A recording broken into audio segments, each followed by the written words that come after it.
Yeah, अच्छा ऐसी ITO से I think walk 2 minutes.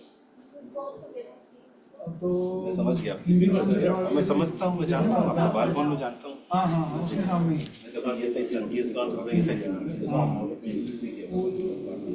All set? Your informal audience is coming.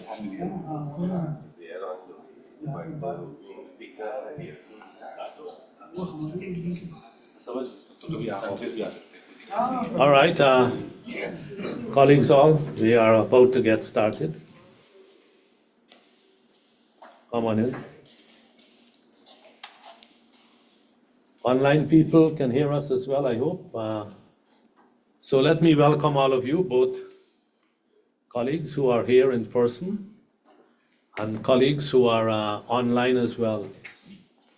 These policy fora, or I guess we can say as policy forums as well, they were designed by our school in order that we might address policy topics of current interest beyond just academic interest.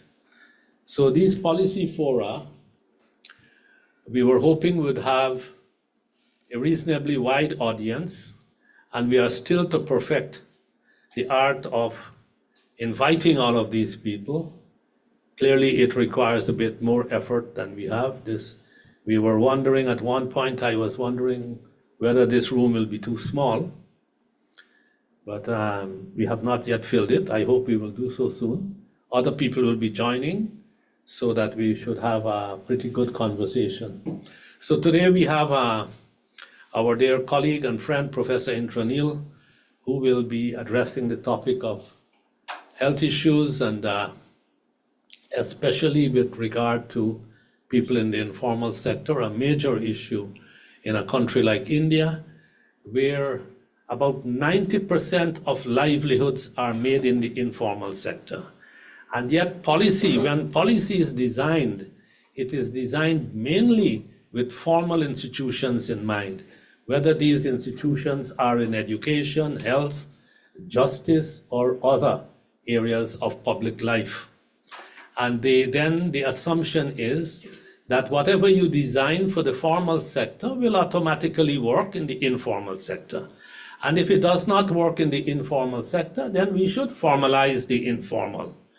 Well, the traditional approaches to formalizing the informal typically will lead to much greater poverty because the people are unable to deal with a lot of the kinds of constraints in formal institutions anyway. And we have done a lot of work on this. I have myself worked heavily globally on informal institutions, so I could get carried away and give you the lecture myself, but I wouldn't do that since it would not be only on health, and I have colleagues who are much better informed on the subject who will take the floor today.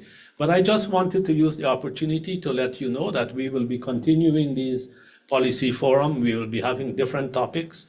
We do it twice a month, and we'd like you to spread the word as well and look at the topics that are coming up, and we will invite you to come back and join us for those topics as well. So I wouldn't take much more of your time. I am quite excited by the possibilities of what we will hear and discuss today. But before we proceed, I'd like to ask our Dean, Professor R. Sudarshan, to say a few words of welcome. Thank you. I need only say one word, which is welcome. But since you are, yes. No. I wanted to say that Arjun Sengupta chaired a commission that worked on the what is called the unorganized sector with first-rate people, Professors K.P. Kannan, Ravi Srivastav, others, and produced a massive amount of analysis and data and submitted it to the government of that day. And the government of that day simply shelved it and took no action whatsoever on any of the recommendations. We were somewhat optimistic, thinking that scholars like Indranil the panelists have something to say that would be of interest to policymakers, and that if we chose this venue, it's easier for them maybe to come. But that, I think, has been a bit optimistic. When I was a student at Delhi School of Economics, Professor Raj Krishna from Jaipur came and gave a lecture, and he describes the government of India as knowledge proof, just as watches are waterproof. But that's changed a bit. The government now thinks that it doesn't know it all, and is more in contact with the research institutions, think tanks. Unfortunately, more in contact with multinational consulting companies like McKinsey, PricewaterhouseCoopers, and so on, in the belief that if they gave you advice because of their kind of international standing, you wouldn't be asked questions. From the point of view of the bureaucrat, give a contract to PricewaterhouseCoopers, you're safe. Give a contract to, say, Satwa in Bangalore, and there'll be questions as to, is the founder of the institution related to you, and those sorts of things. So for whatever reason, it's very difficult to get this link between academia and policymakers. It's not, it's something that we have to figure out what to do. One advice that's been given is that when we have the forum like this, we should invite the key people in government and say, you are the main person.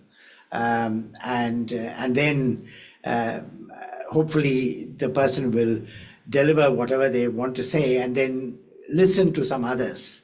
We have to think of various strategies like that, because otherwise it's the getting policymakers to actually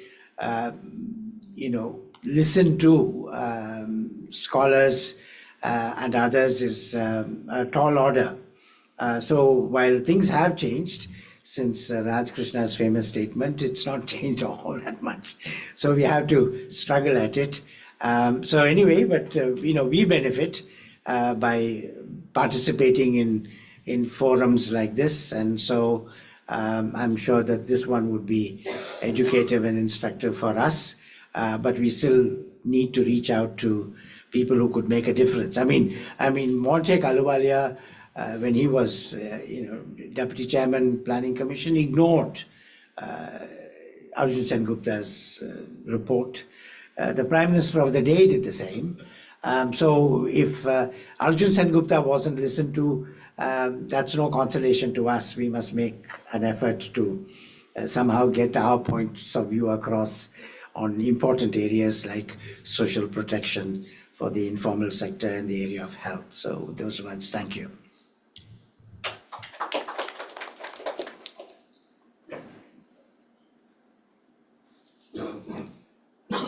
Thanks, Professor Sudarshan, Professor Naresh, and everyone here for taking your time out of weekend and being able to come here.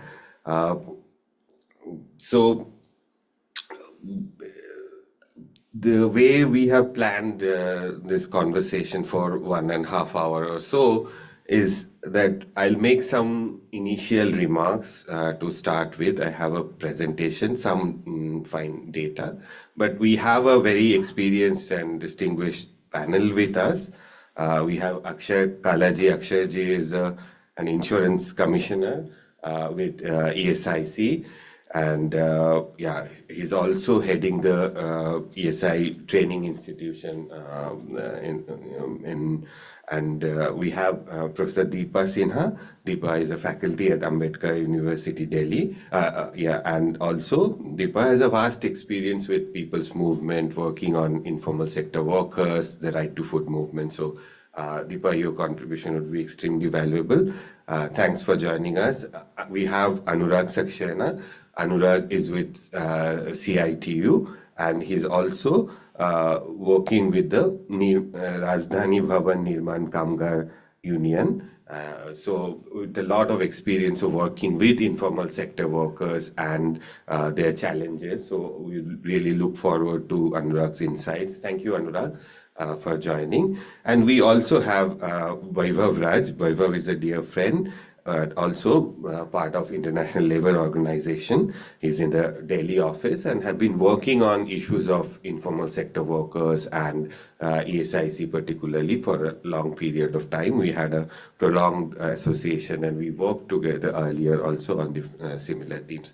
So I would request my distinguished panelists to initially share some 8-10 minutes, some of their thoughts and the issues they want to highlight. And then we have a lot of vast experience here. Many of you are working on related themes, and maybe we'll have more open conversation, dialogues, and then through that we'll take forward some of the, and maybe some question answers also. And then, through that we'll try to come out with some concrete ideas how to take some of the things forward.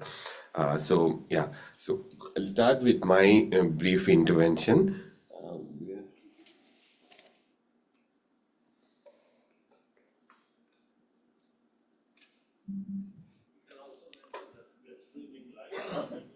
Yes. Yeah, we are streaming live and there are people online. So maybe, those who are online, please feel free to intervene and ask questions at some point, at any point, particularly between the presentations. Yeah. So we'll wait for all the presentations to happen and then open for conversation. But any clarification, please feel free to ask. And yeah.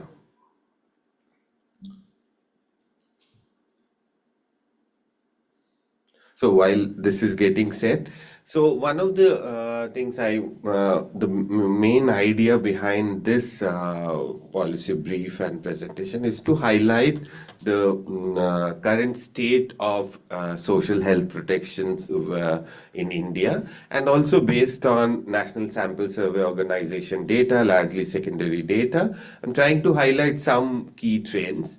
And in India, I also want to highlight that there are two broad ways that social health protection is being expanded in India. One is the whole the traditional social health insurance scheme, which is the ESIC, and then the new labor code and an organized sector labor code that Akshay also will talk about in a greater detail.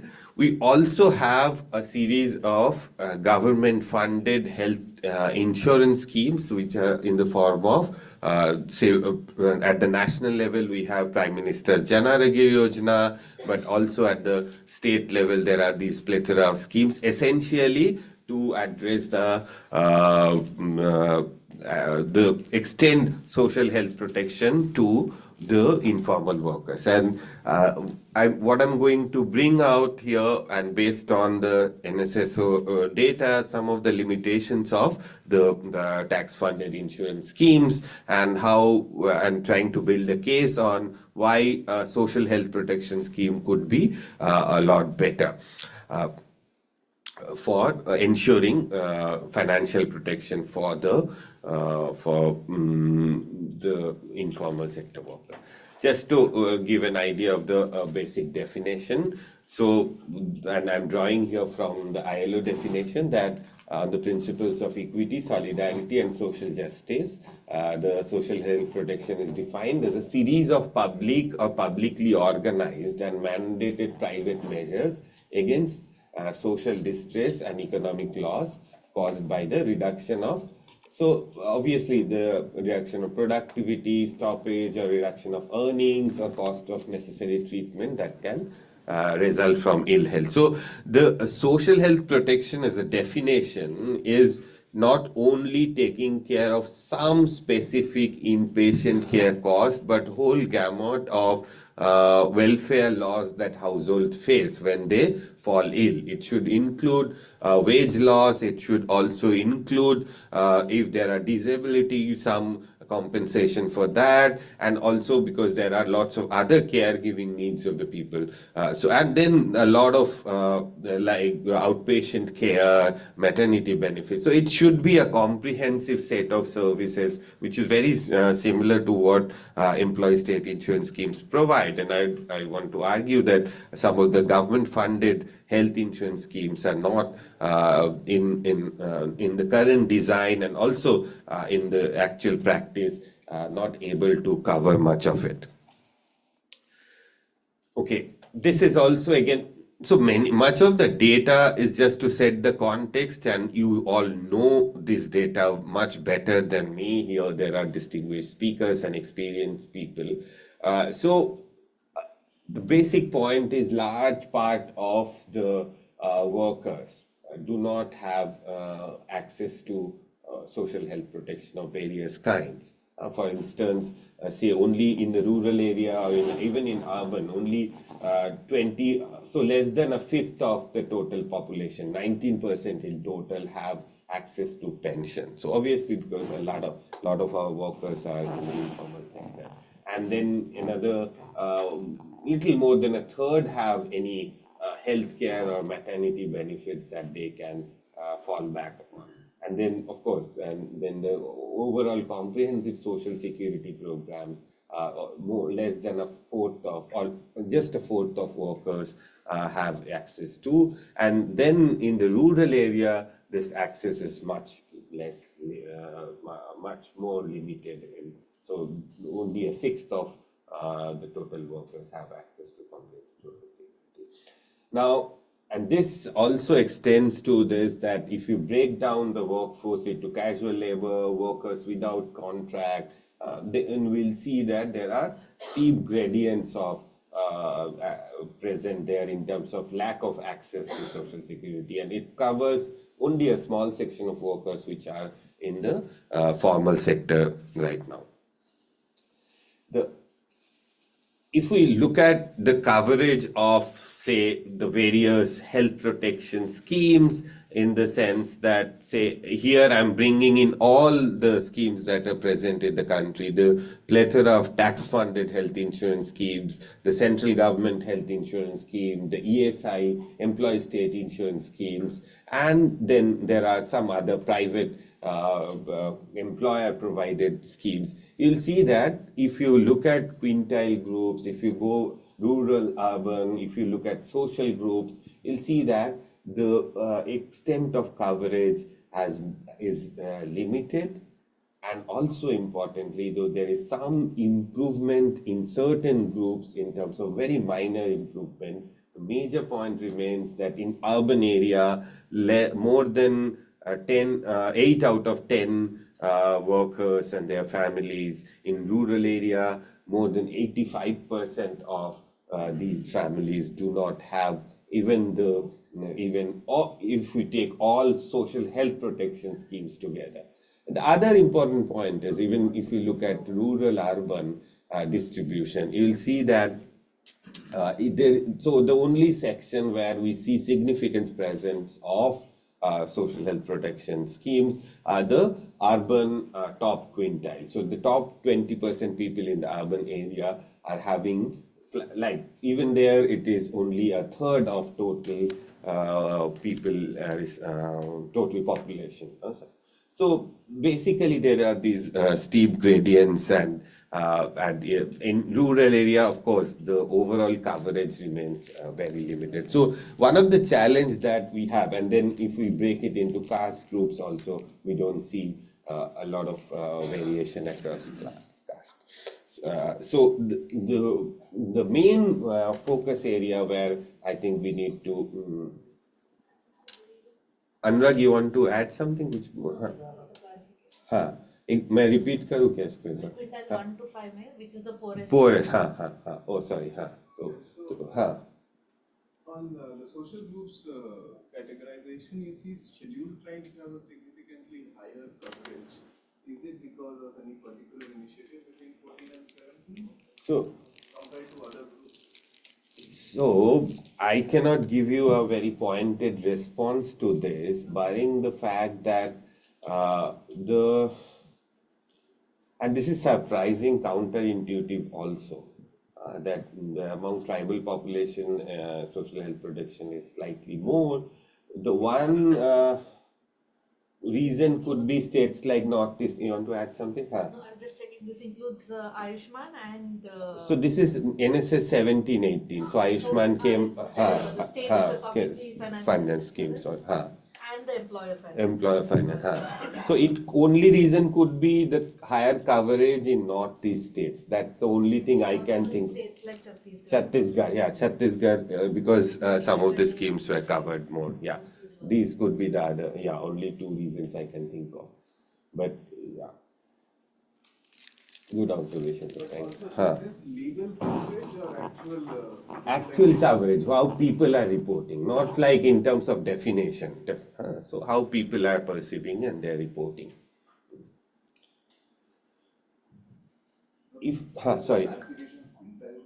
So quintile means basically based on consumption expenditure in NSA. So you break it up into 5 equal groups. Quintile 5 is the like top quintile. And then we quintile 1 is the poorest group. So even up to quintile 4 you can't really say that anything else than poor, but essentially. But the thing is, there is a jump in the urban top 20% population where there is this higher access, though that has declined in percentage. And this decline I am going to again illustrate further. And if we look, okay, the NSSO does fascinating things, which makes it difficult to compare. So what the 2017 round did was to mix various kinds of employer provided schemes. For instance, say in certain formal sector workers at a higher income level, the employer is providing private insurance. And then there is ESIC. They have very intelligently clubbed together. So right now we can't really distinguish between the two, but beyond a very top, beyond that top 20% echelon of the society, it would largely be, if anything, it is ESIC. But then if we look at the total in rural area, its coverage is less than 1%. So that's a issue of deep concern, and because also the structural reasons of work in rural area. And then in urban area, we see that there is some at 6% of the population are covered by these schemes. And again, if we break it down, the top 20% in urban area has coverage of approximately 15%, 14.8. So basically the current ESI and other employer protection schemes cover only the urban, what can we say, upper middle class population. And then of course there are significant class gradients. And then there are this 85%, 80% almost population in urban area and 86% in rural area who do not have any coverage. And then the coverage of government funded schemes are slightly higher. How things are currently post PMJ introduction, we still don't know because we don't have that aggregate numbers, or there is no actual survey that has been conducted. So things might change a bit since then. But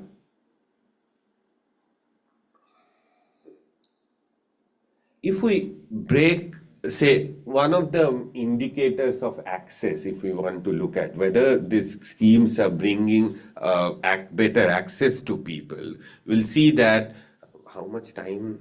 Okay, 5 minutes more, I'll take. So if we break the households down into, say, based on their household status in terms of what kind of main occupation and employment they are pursuing, if we look at, say, and we break it into 3 main groups in self-employed, rural wage earners, regular wage earners and casual laborers and others, we'll see that and others includes pensioners and it's also a very small proportion of population. So very high percentage among others may not represent the reality, but it's essentially the pensioners and those who earn from rent and all of that.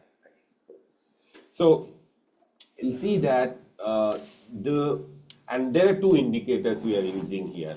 How many people have fallen in last 15 days, and basically person reporting ailment and seeking care. And the other indicator is the access to hospitalization care. So per 1,000 people, how many are falling ill and reporting ailment, and how many are seeking hospitalization care. You'll see that the access for self-employed, for casual laborer remains lower than the regular wage earners for people reporting ailment, and also for hospitalization in rural area. The urban area, the difference is relatively less. But if we look at this by the various kinds of coverage you have, you'll clearly see that the employer protected schemes and rural areas, even government sponsored schemes, are a large number of people are out of so the no insurance. If you look at people who do not have any social protection coverage, you will see that their coverage reporting is much lesser. So definitely some kind of ESI coverage or government sponsor insurance coverage increases the hospitalization rate to some extent, at least compared to people who do not have any insurance coverage, and we know that they are the most vulnerable section of the society. But if we go down further and look at I'll come to, there was one,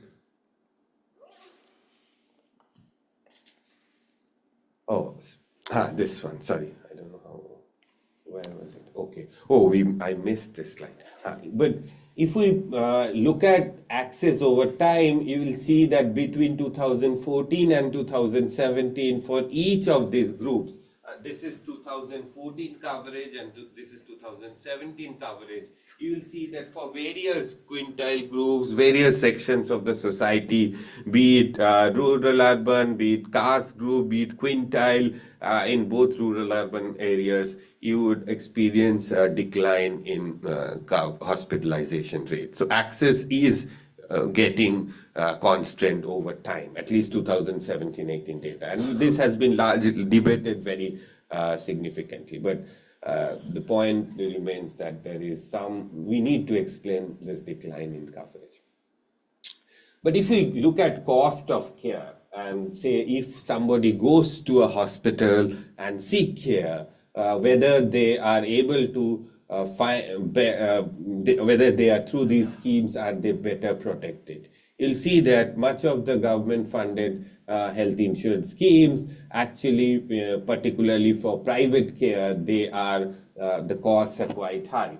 And it's not very different for, I would also like to highlight that for employer supported schemes also, the cost of care is not very low as well. It's only in the public system that we get better, cheaper care. And other point is those who are without any social health protection are also have to incur huge costs. And these costs are increasing considerably between 2014 and 2017 in terms of real prices as well. Whereas you will see here that in the public system, there is the costs are declining. So we need to really revisit and bring into the discourse the role of public provided services significantly in the discourse of public provided.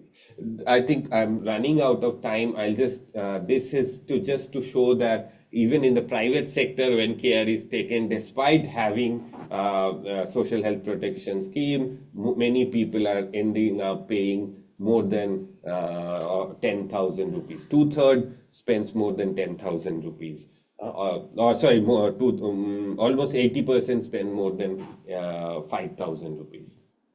Those without insurance. And then the one last probably data point from my side, catastrophic health spending, which is what if you in your household, if you end up due to hospitalization cost, if it becomes more than 10% of your household expenditure in a given month, we will call it a catastrophic expenditure. We see that the least is the for both hospitalization and outpatient care, the least is from the ESI or employer supported schemes, whereas even government funded insurance scheme, voluntary insurance schemes, it's much, much higher.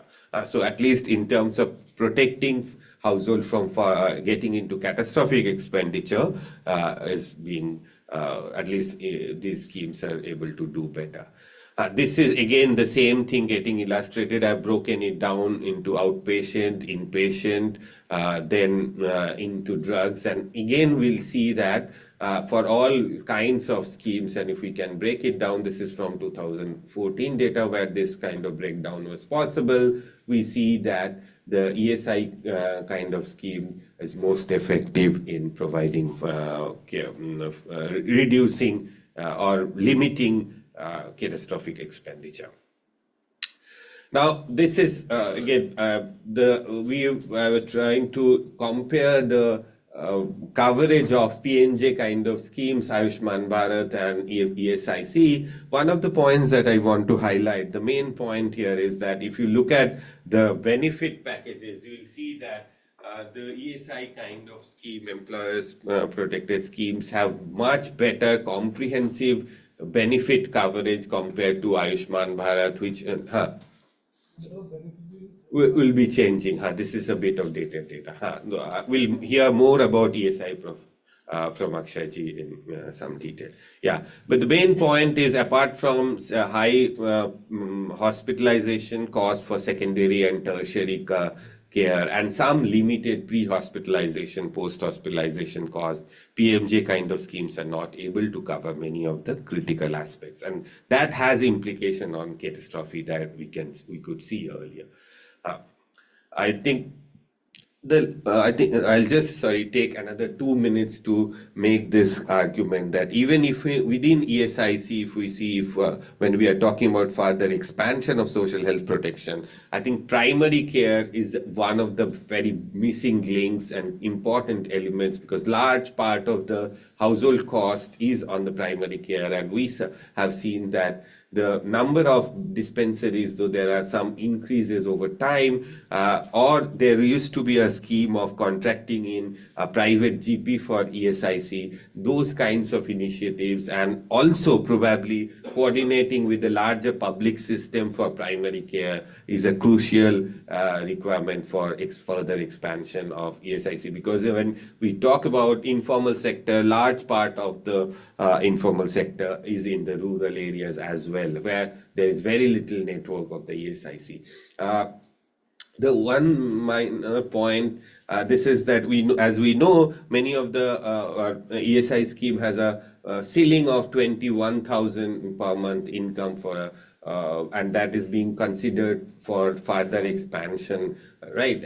But over time, this was a report earlier that I'm quoting, that the amount of surplus that the ESI was having has increased over time. And this brings home the point that, when we talk about informal workers who have limited ability to pay, maybe some of this surplus can be utilized to cross-subsidize the poorest sections of the population. I'm sure Akshayji would have some takes on it and would respond to these points. Yeah, so there are multiple challenges, and we'll hear from all of you about these challenges of informal sector workers. I'll leave with these challenges for us to discuss further. Sorry, I took 5 more minutes than what I was expected to speak. So I'll stop here. If there are any burning clarificatory questions, we take. Otherwise, shall we go to the panelists? Any clarification anyone is seeking? Any question, doubt? Okay, then we'll go by the order that we have here. I'll request Akshayji to start, and then probably Deepa, Anurag, and Akshayji, please. This I think we need to close the other presentation.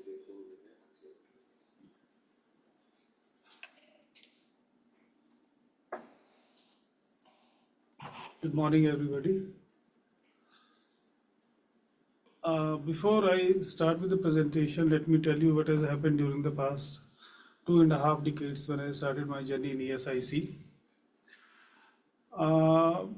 As you know that health is a state subject, so contribution is received by ESI Corporation, which as on date is 4%, and then it is divided, it is given to different states based upon the number of insured persons in that area or in that state. So initially, in many states, in almost all barring Delhi, the services were provided by different states, and different states were providing different quality of service, if I may use the word.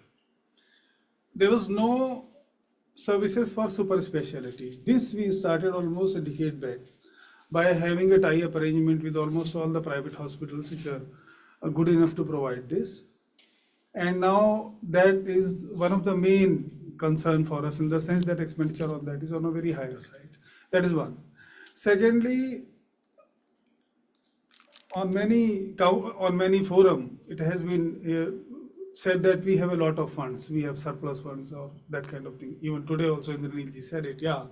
We do have it, but we have a plan. In the next 4 to 5 years, we are going to increase the number of hospitals with an increased speed, in the sense that as on date we have 160, out of which almost 52 are being managed by us, 55 to be precise, and rest of them are being managed by different state governments. But in the next 5 years, at least 40 new hospitals will come up. Last month itself we inaugurated 4. So having the infrastructure in the form of a hospital is one thing, and to have adequate manpower to take care of the services is another challenge. I still remember when I joined ESIC Hospital and Medical College in Faridabad in the year 2014 and continued for 2 years. It was pretty difficult for us to find good faculty.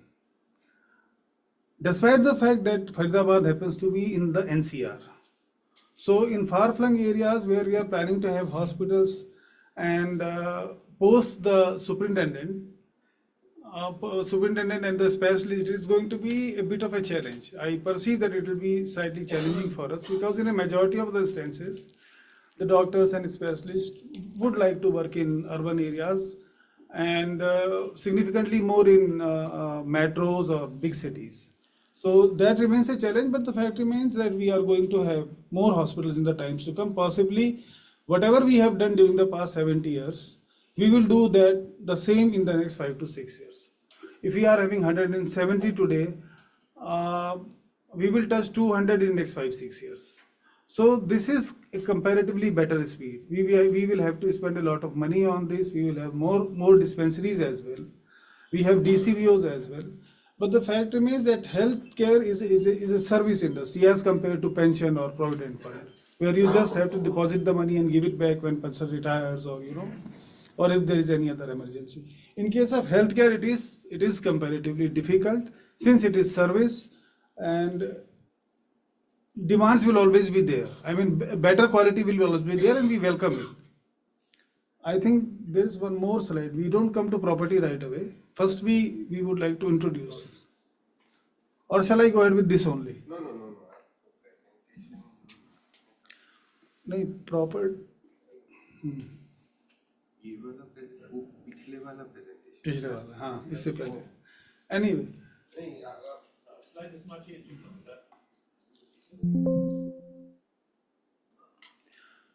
Anyway, we can start with this also. This is something which what we did during the past 3-4 years.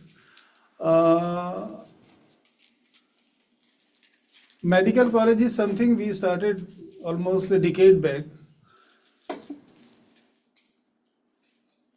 Though it was not the mandate in the initial phase, but we started with medical college only with the belief that we will have a situation where we will end up spending less on super specialty treatment, because if you have a medical college, you are supposed to have all the facilities in-house, which includes cardiology, cancer, and all those sort of treatments, in which we were spending quite a significant amount once we started the SST.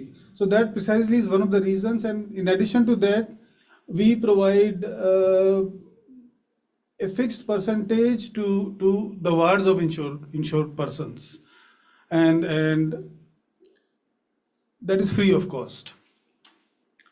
So in Alwar we have a medical college, then Bihta, Bihar, 100-bed hospital in Udaipur was started in the recent past, then in Adityapur, Korba, Chhattisgarh, Fulwari Sharif, Patna, Bihar, then a 100-bed hospital in Kakinada we opened possibly a month or two back.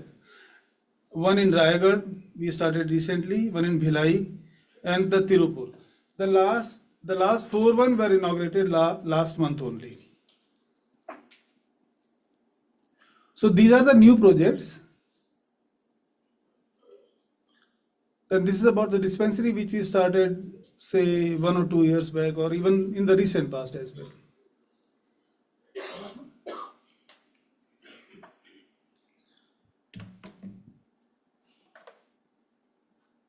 So during the past 2.5 decades, what I was emphasizing upon was this, that there had never been an occasion where we opened 3 to 4 hospitals in a day, but that we have started doing. We understand that it's a challenging job for us, because with almost 35 million, 3.5 crore people who are insured under ESIC, and if you take into account the number of dependents, the figure comes to almost 12 crore.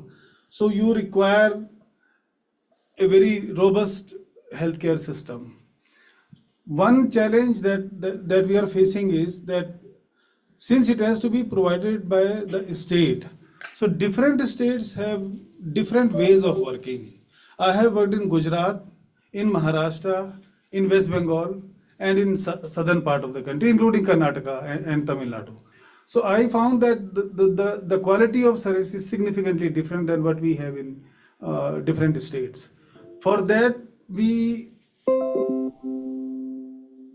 cannot interfere with the internal affairs, if I may use the word, because if it is governed by the state government, then in day-to-day administration, in running of the scheme, in deputing the doctors, in recruiting the doctors and paramedical and nursing staff, we cannot sort of question them on a daily basis. It entirely depends upon the concerned state as to how good they are in the delivery of services. For instance, in Kerala or West Bengal, the services are different. In a state like Bihar or UP, the services are different. This is just a background that how we started. The Act was passed in 1948. From 51, we started in Kanpur and in Delhi.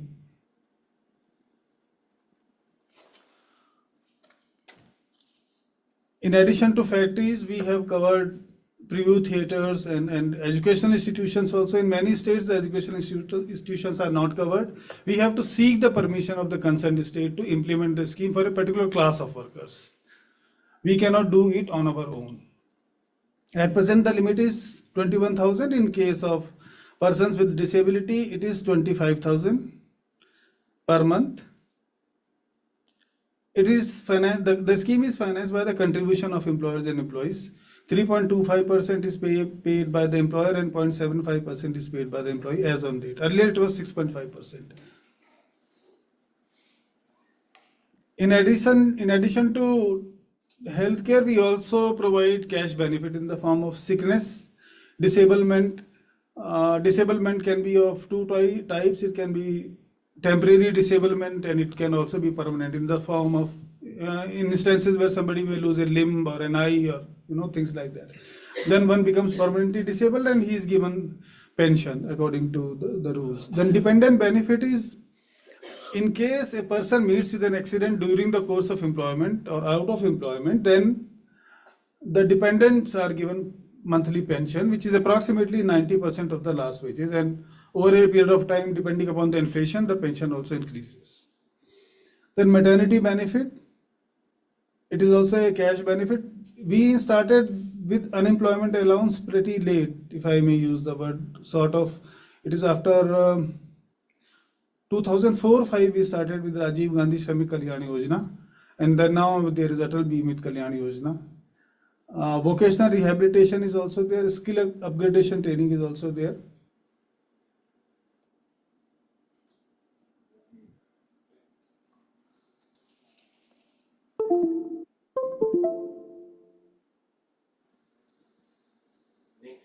Next.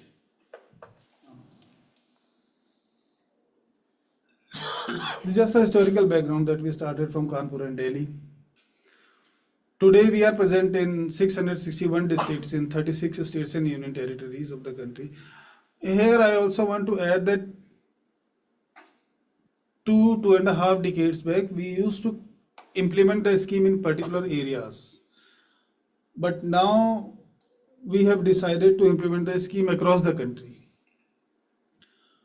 So as a result, 661 districts in 36 states and UTs are implemented, covering almost 16 lakh factories, 15.94 to be precise, and 3.42 crore IPs are there. That's what I was saying. 13.3 crore of the whole population, almost 10% of the whole population is covered under ESIC as on date.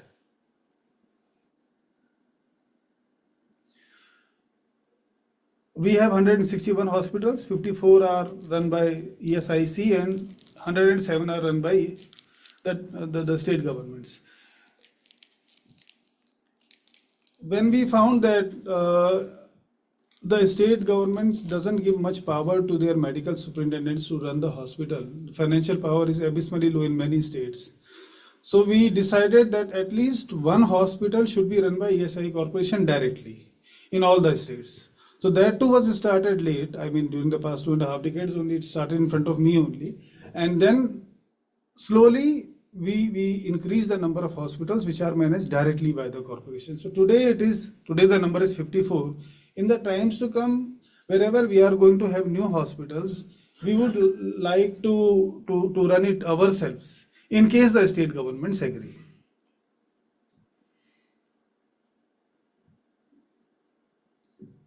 These are the number of dispensaries which we have and panel clinics. We have occupational disease centers also in Mumbai, Delhi, Kolkata, Alwar, Patna and Indore. 8 medical colleges we are running today, 2 dental colleges, 2 nursing colleges and 1 paramedical college. Cash benefit is provided through more than 600 branch offices.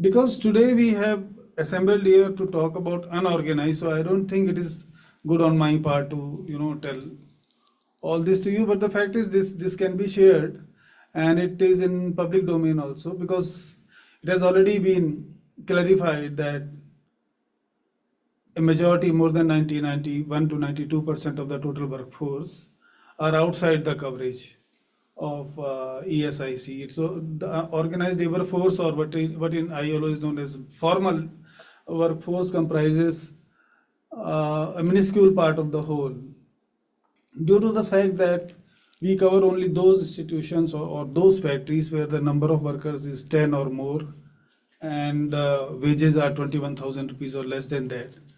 So due to which the number is comparatively less. But the fact remains that when you are providing healthcare to the insured population, it is not that easy, because you should have the facilities in place before you implement it. If I have to implement a pension scheme, it is comparatively easy because I just have to collect the money and distribute it. Or if I have to give PF facilities, it is comparatively easy. But if you are going to provide healthcare, you need to have the primary, secondary and tertiary healthcare facilities in place. Otherwise, if you start deducting the contribution and do not provide these services, it doesn't make any sense and it will be against the law also. Unethical too. So sickness benefit is this: we provide the contributory condition is 78 days, and 70% of the average wages are provided as cash benefit in sickness.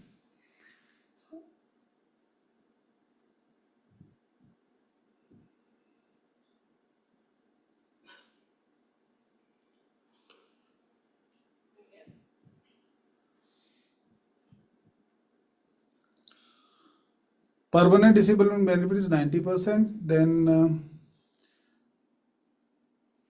for 26 weeks, we provide maternity benefit, which is 100% of the wages.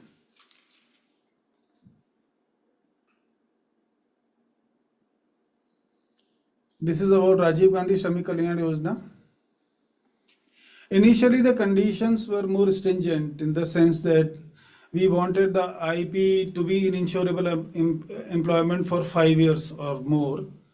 But then it was decreased to 3, then to 2 years to make it less stringent, and the periodicity was also increased. Initially it was for 6 months, then we increased it to 12 months and then to 24 months.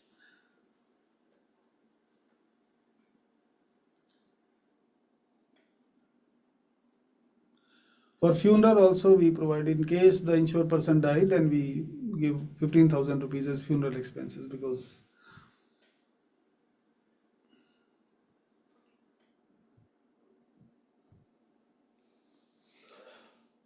this is the year-wise income. Other income means the income from interest or investment. Last year it was 24,683 crores, and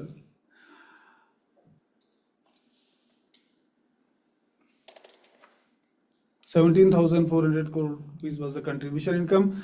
This was the total expenditure. You can see that in medical care, there is a continuous increase from around 8,721 crore rupees to around 11,600 crore rupees in the year 2023.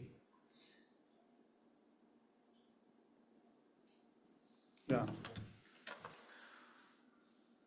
So this is all about ESIC. If there are any questions.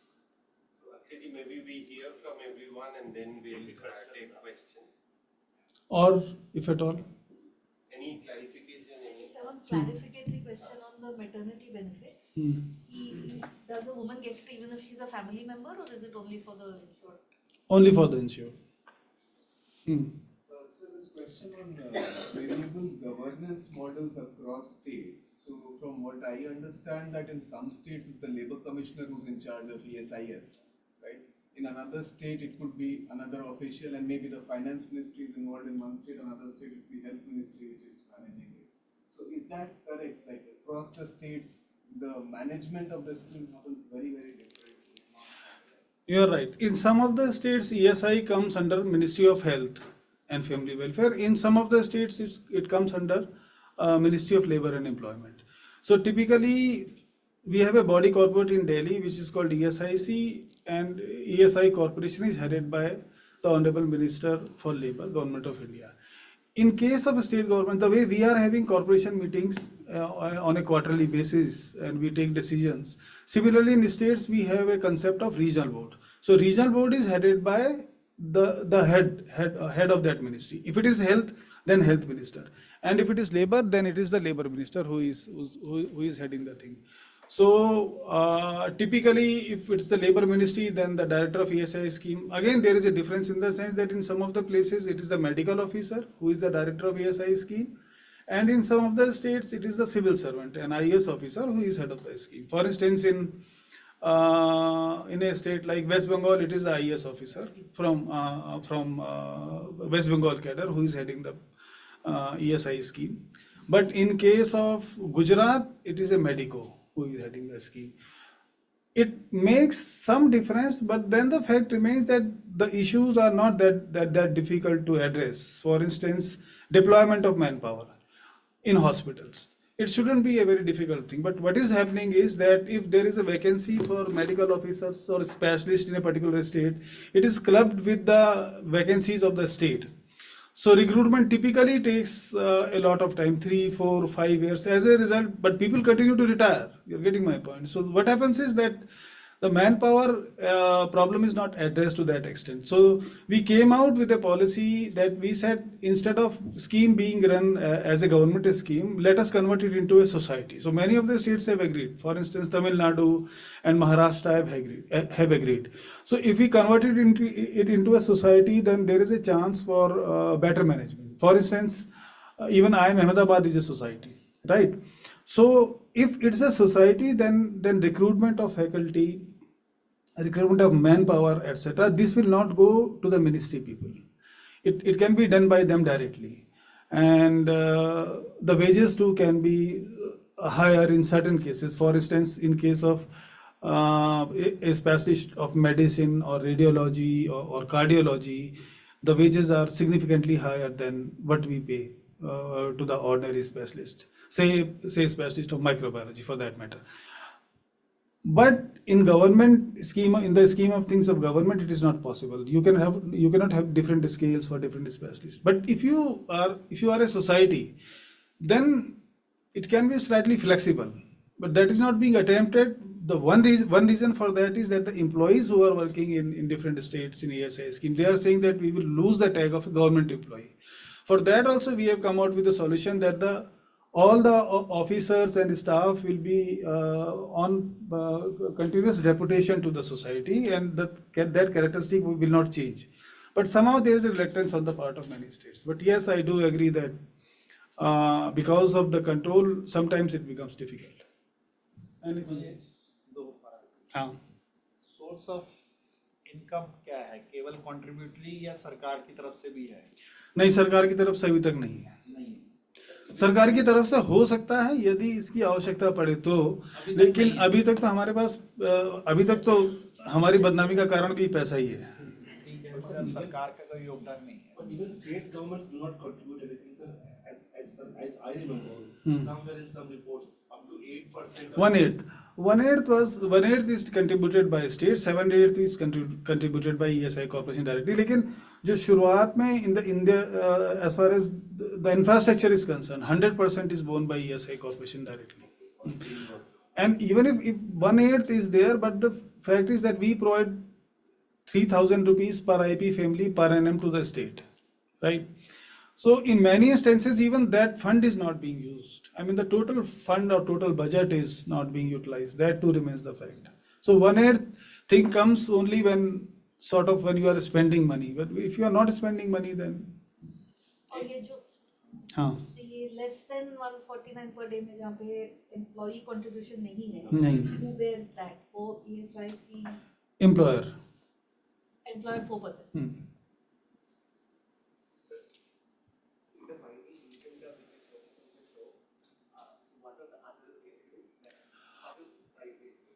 Others like 17,000 crore rupees was the contribution income last year.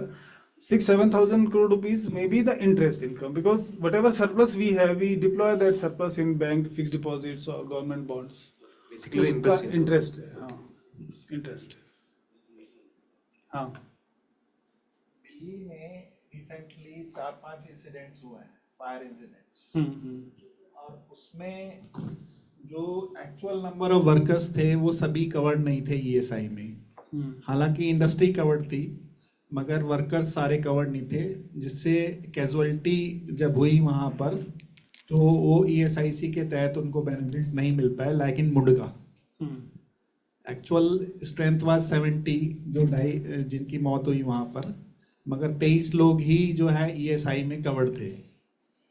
तो even if industry is covered under ESIC, but the owner वहाँ पर actual संख्या को ना दिखा करके कम लोगों को ही रजिस्टर करता है ESIC में, जिसकी वजह से कि मोर देन 70 to 80% वर्कर्स जो उसी इंडस्ट्री में भी काम कर रहे हैं वो भी ESIC के एम्बिट से बाहर हो जाते हैं. अभी एक और घटना हुई है अभी 15 फरवरी को दिल्ली के अंदर ही, वो अलीपुर के अंदर पेंट बनाने की फैक्ट्री में, वहाँ 10 लोगों की मौत हुई.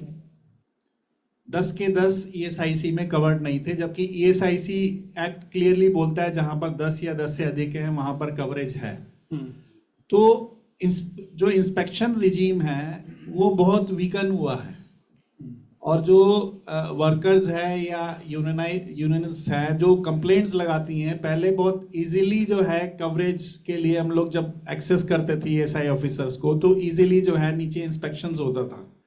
अभी वो इंस्पेक्शन बिल्कुल लगभग बंद है, जिसकी वजह से जो अभी भी संभावना है कि ये संख्या बढ़ सकती है। एट प्रेजेंट जो रजिस्टर्ड इंडस्ट्रीज है पहले तो उसी में बढ़ सकती है, वो भी नहीं बढ़ पा रही है, केवल इसलिए कि इंस्पेक्शन रिजीम कमजोर कर दिया गया बहुत ज़्यादा। पहले सवाल का मैं जवाब देता हूँ कि जो आपने बताया है कि 2 या 3 जगहों में जहाँ आग लगी है ईएसआई में कवर लोग थे, उसकी जानकारी आप मुझे पहुँचा दीजिए। मैं फ़ोन नंबर दे दूंगा और अपना एड्रेस भी दे दूंगा। नहीं, 1 मिनट। मैं दिल्ली के जो ऑफिसर्स हैं हाँ। उनसे हम लोग मिल चुके हैं राजेंद्र भवन में, और उनको पूरा जानकारी है इसके बारे में। नहीं तो फिर वो मिलेगा, क्योंकि यदि वो कवरेबल है तो चाहे उसका हमें अंशदान मिला हो या ना मिला हो, हम उसको हमें कैश बेनिफिट देना पड़ेगा, हम देंगे उसको। लॉ पोजीशन बड़ी क्लियर है इसमें। बाद में हम एम्प्लॉयर से वसूल करेंगे, वो अलग बात है। लेकिन इनिशियल स्टेज में जहाँ पे नुकसान हुआ है, अगर कोई किसी की मृत्यु हुई है तो डिपेंडेंट बेनिफिट के उसके घर जो आश्रित जन है वो उसके हकदार हैं। वो हम बाद में देखेंगे कि हमें उससे कैसे वसूल करना है, लेकिन इनिशियल स्टेज में हमें उनको ये दायित्व है हमारा कि हम उनको ये कैश बेनिफिट दें। इमरजेंसीज में है ना, जब कैजुअलिटी हो रही है, लेकिन जो हेल्थ बेनिफिट्स हैं उससे तो वो वंचित ही है। हाँ, एक परेशानी ये है कि मतलब इंस्पेक्शन जब पहले ज़्यादा हुआ करते थे तो ये कहा जाता था कि आपके इंस्पेक्शन बहुत ज़्यादा होते हैं और रेगुलेशन बहुत ज़्यादा है। इंस्पेक्शन कम करने के या उनकी संख्या निर्धारण करने के लिए जो निर्णय हैं वो कॉरपोरेशन की मीटिंग में ले जाते हैं, जो एक ट्राइपार्टाइट बॉडी है जिसमें एम्प्लॉयज़ रिप्रेजेंटेटिव भी होते हैं, एम्प्लॉयर रिप्रेजेंटेटिव भी होते हैं और गवर्नमेंट के रिप्रेजेंटेटिव भी होते हैं।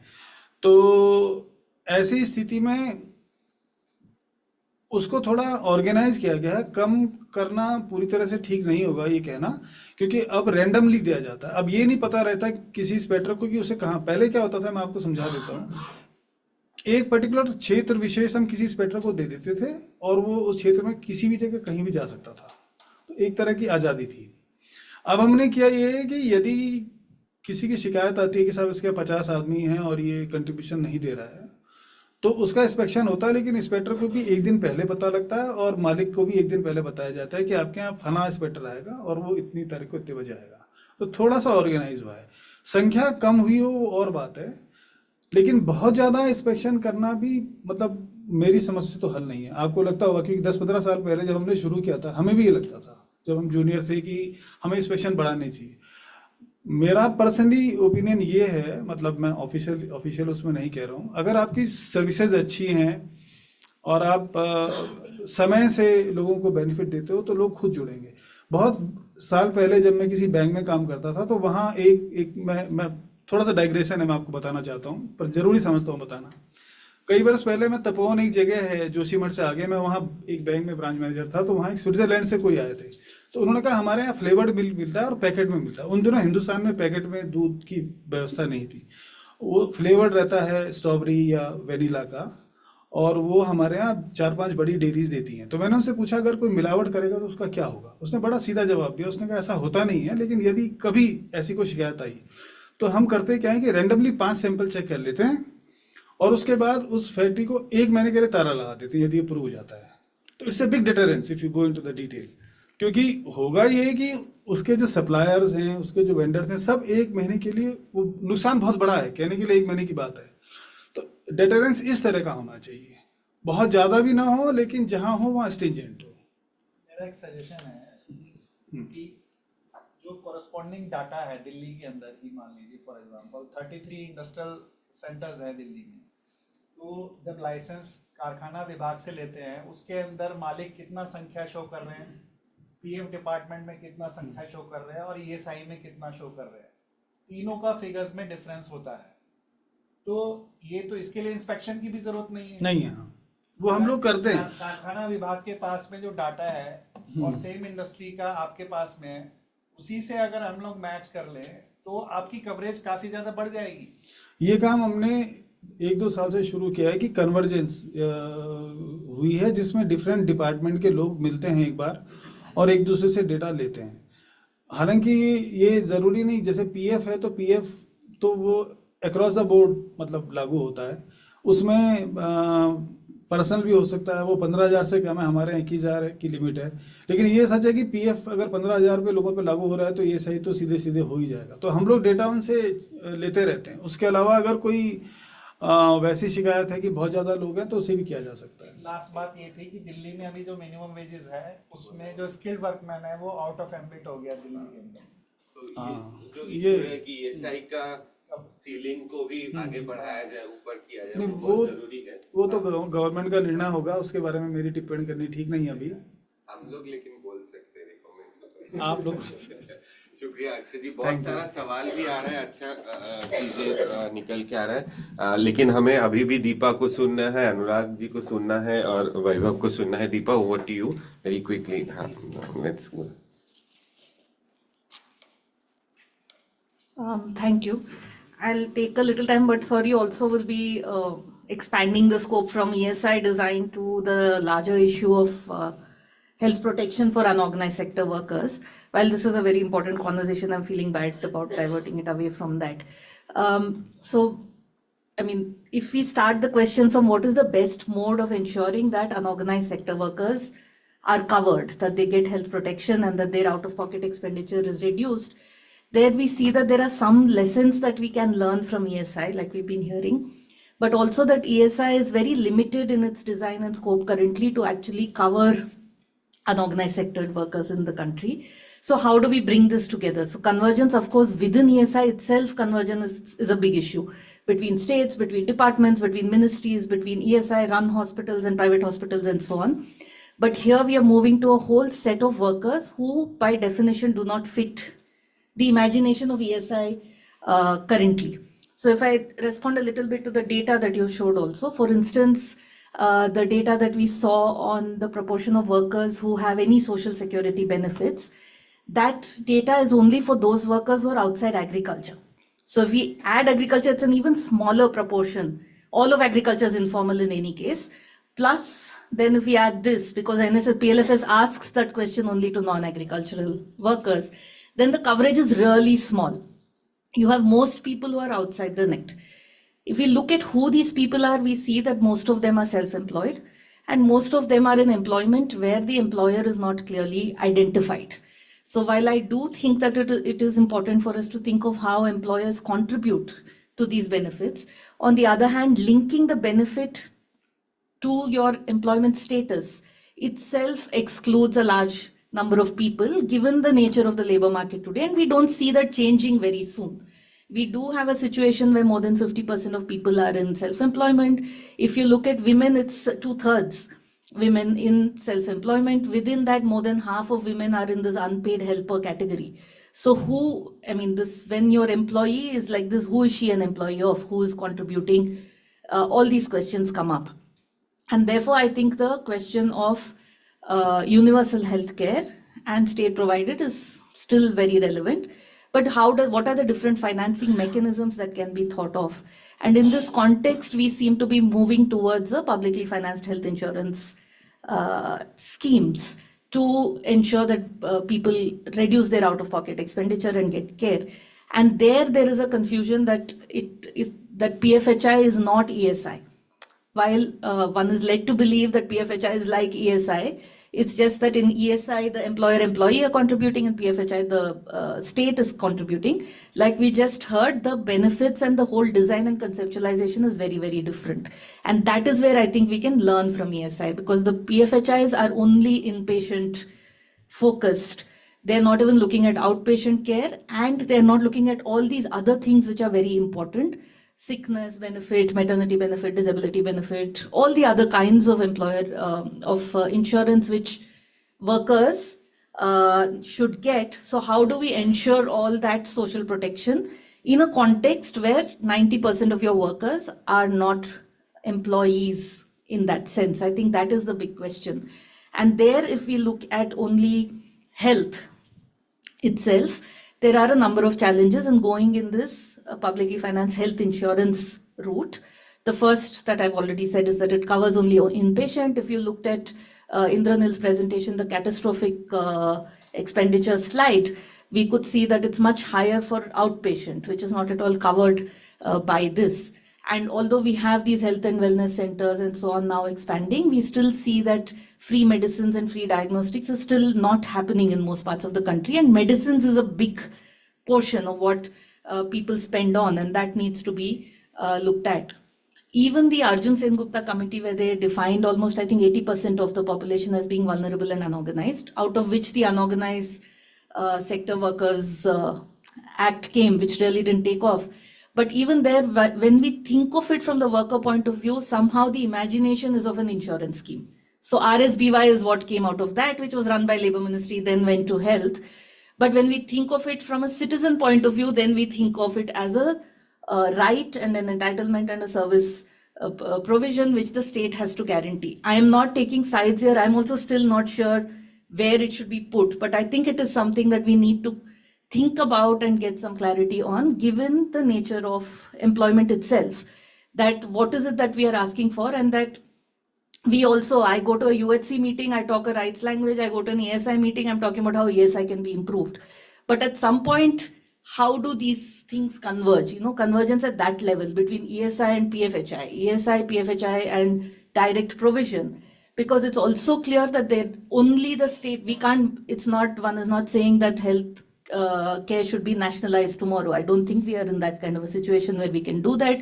The private sector, which is also very heterogeneous, provides a large proportion of healthcare services in the country today. But how do we bring all this together in a way, not necessarily under one management or one scheme, but in a way, if you look at it from the point of view of the person using, I don't want to use the term beneficiary, but the patient, let's say, or the person needing the healthcare, that for that person, they know they can go to one place and they will get everything for free or at a highly affordable rate. If we look at it, twist it that way, what is the health system that we are looking at?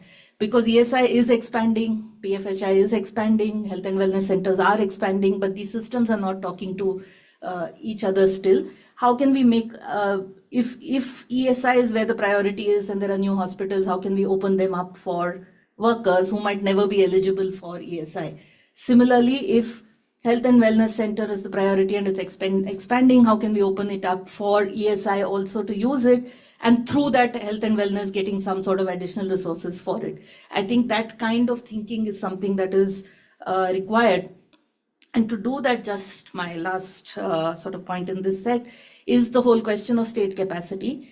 And to do this, you need a lot of state capacity, even if it's not direct provision. Again, often the argument for privatization or insurance-based schemes is that the state is inefficient, so let's just pay for it and get somebody else to do it. But just paying for it and getting somebody else to do it is also a task. It's not just giving the money and making it happen. The regulation we are already seeing in Ayushman Bharat the kind of issues that are coming up.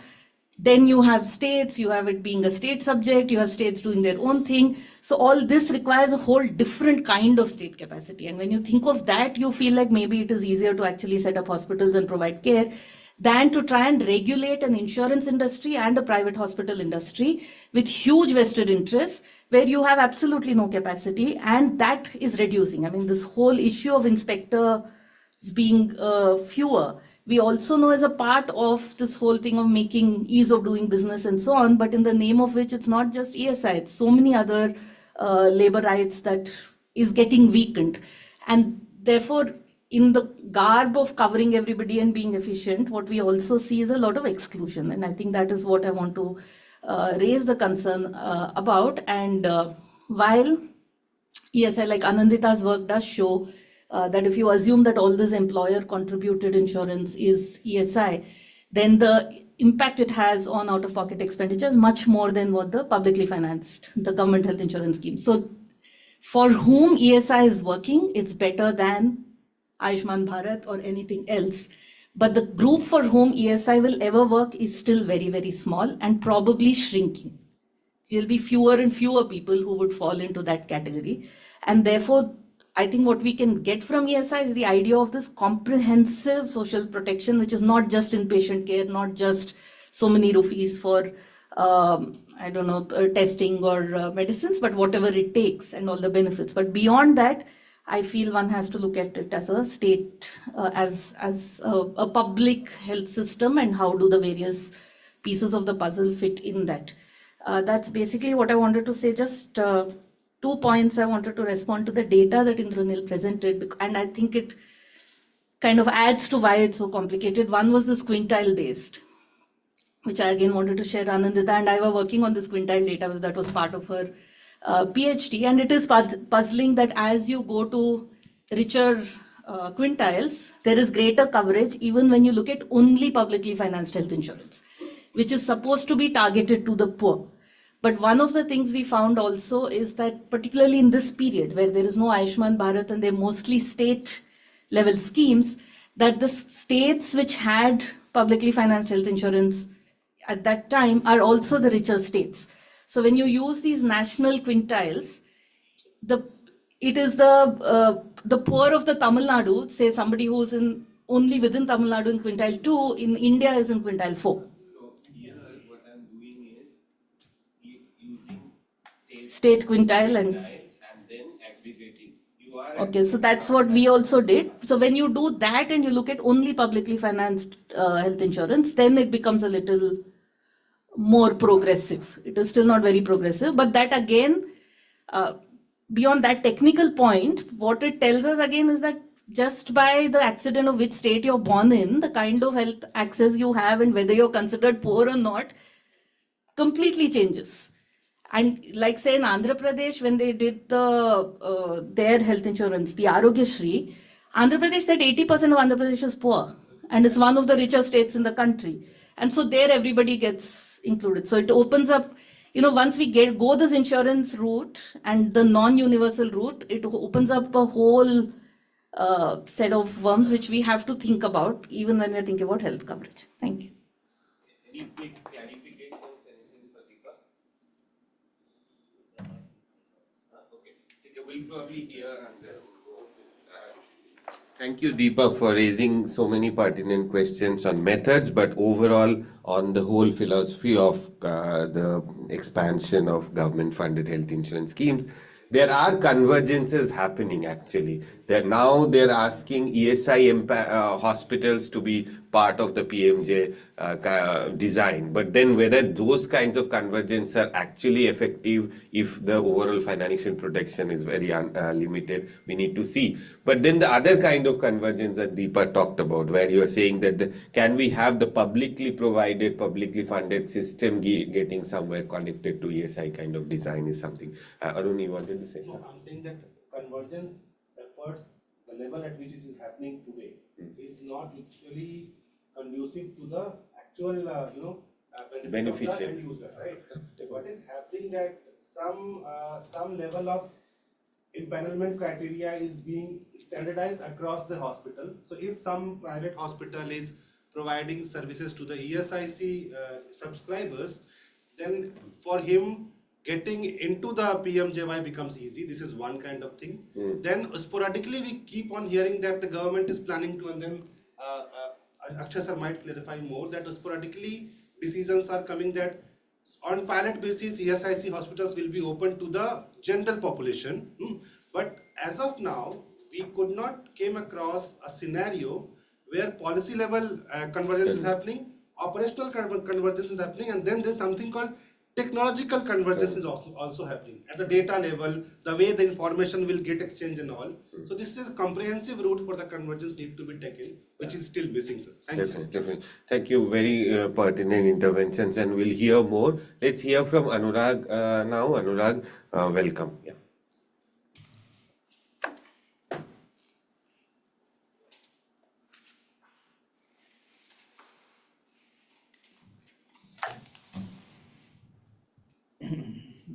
मेरा अपना वक्तव्य ज़्यादा focus करेगा unorganised sector के ऊपर ही।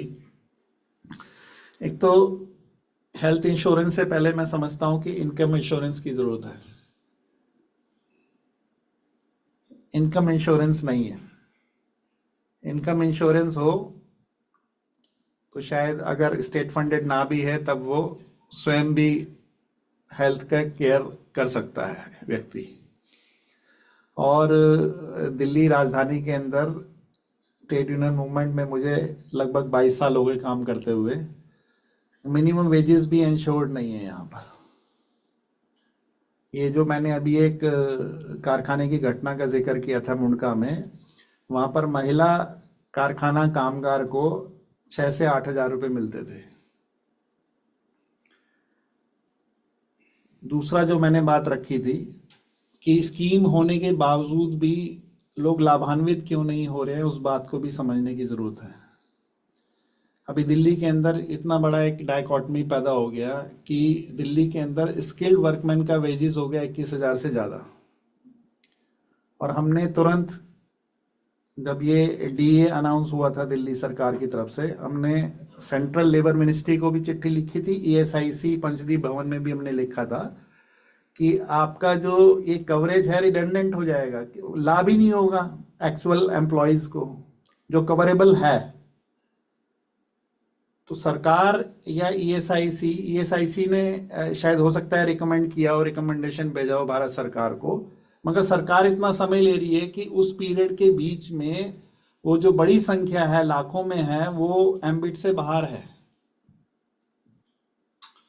तो ये तो एग्जिस्टिंग जो स्कीम है उसको भी हम कैसे बेहतर कर सकते हैं, उसके बारे में भी सोचने की जरूरत है। जो मैंने एक बात रखी थी सजेशन के रूप में कि अगर इंडस्ट्री डिपार्टमेंट का या फैक्ट्री डिपार्टमेंट का डाटा ESIC ले ले, उससे भी आपका जो कवरेज बढ़ जाएगा, इंस्पेक्शन की भी जरूरत नहीं है। तो हमारी जो अभी वर्तमान में जो स्कीम्स हैं उसको भी अगर प्रॉपरली इम्प्लीमेंट करने को लेकर के एजेंसी सीरियसली इम्प्लीमेंट, ये तो मैं एक ऑर्डिनरी सिटीजन हूँ, जब मेरे दिमाग जहन में ये सुझाव आ सकता है, तो इतना जो पढ़े लिखे लोग हैं, पॉलिसी मेकर्स हैं, उनके अंदर ये सुझाव क्यों नहीं आया आज तक, सोचने की बात है।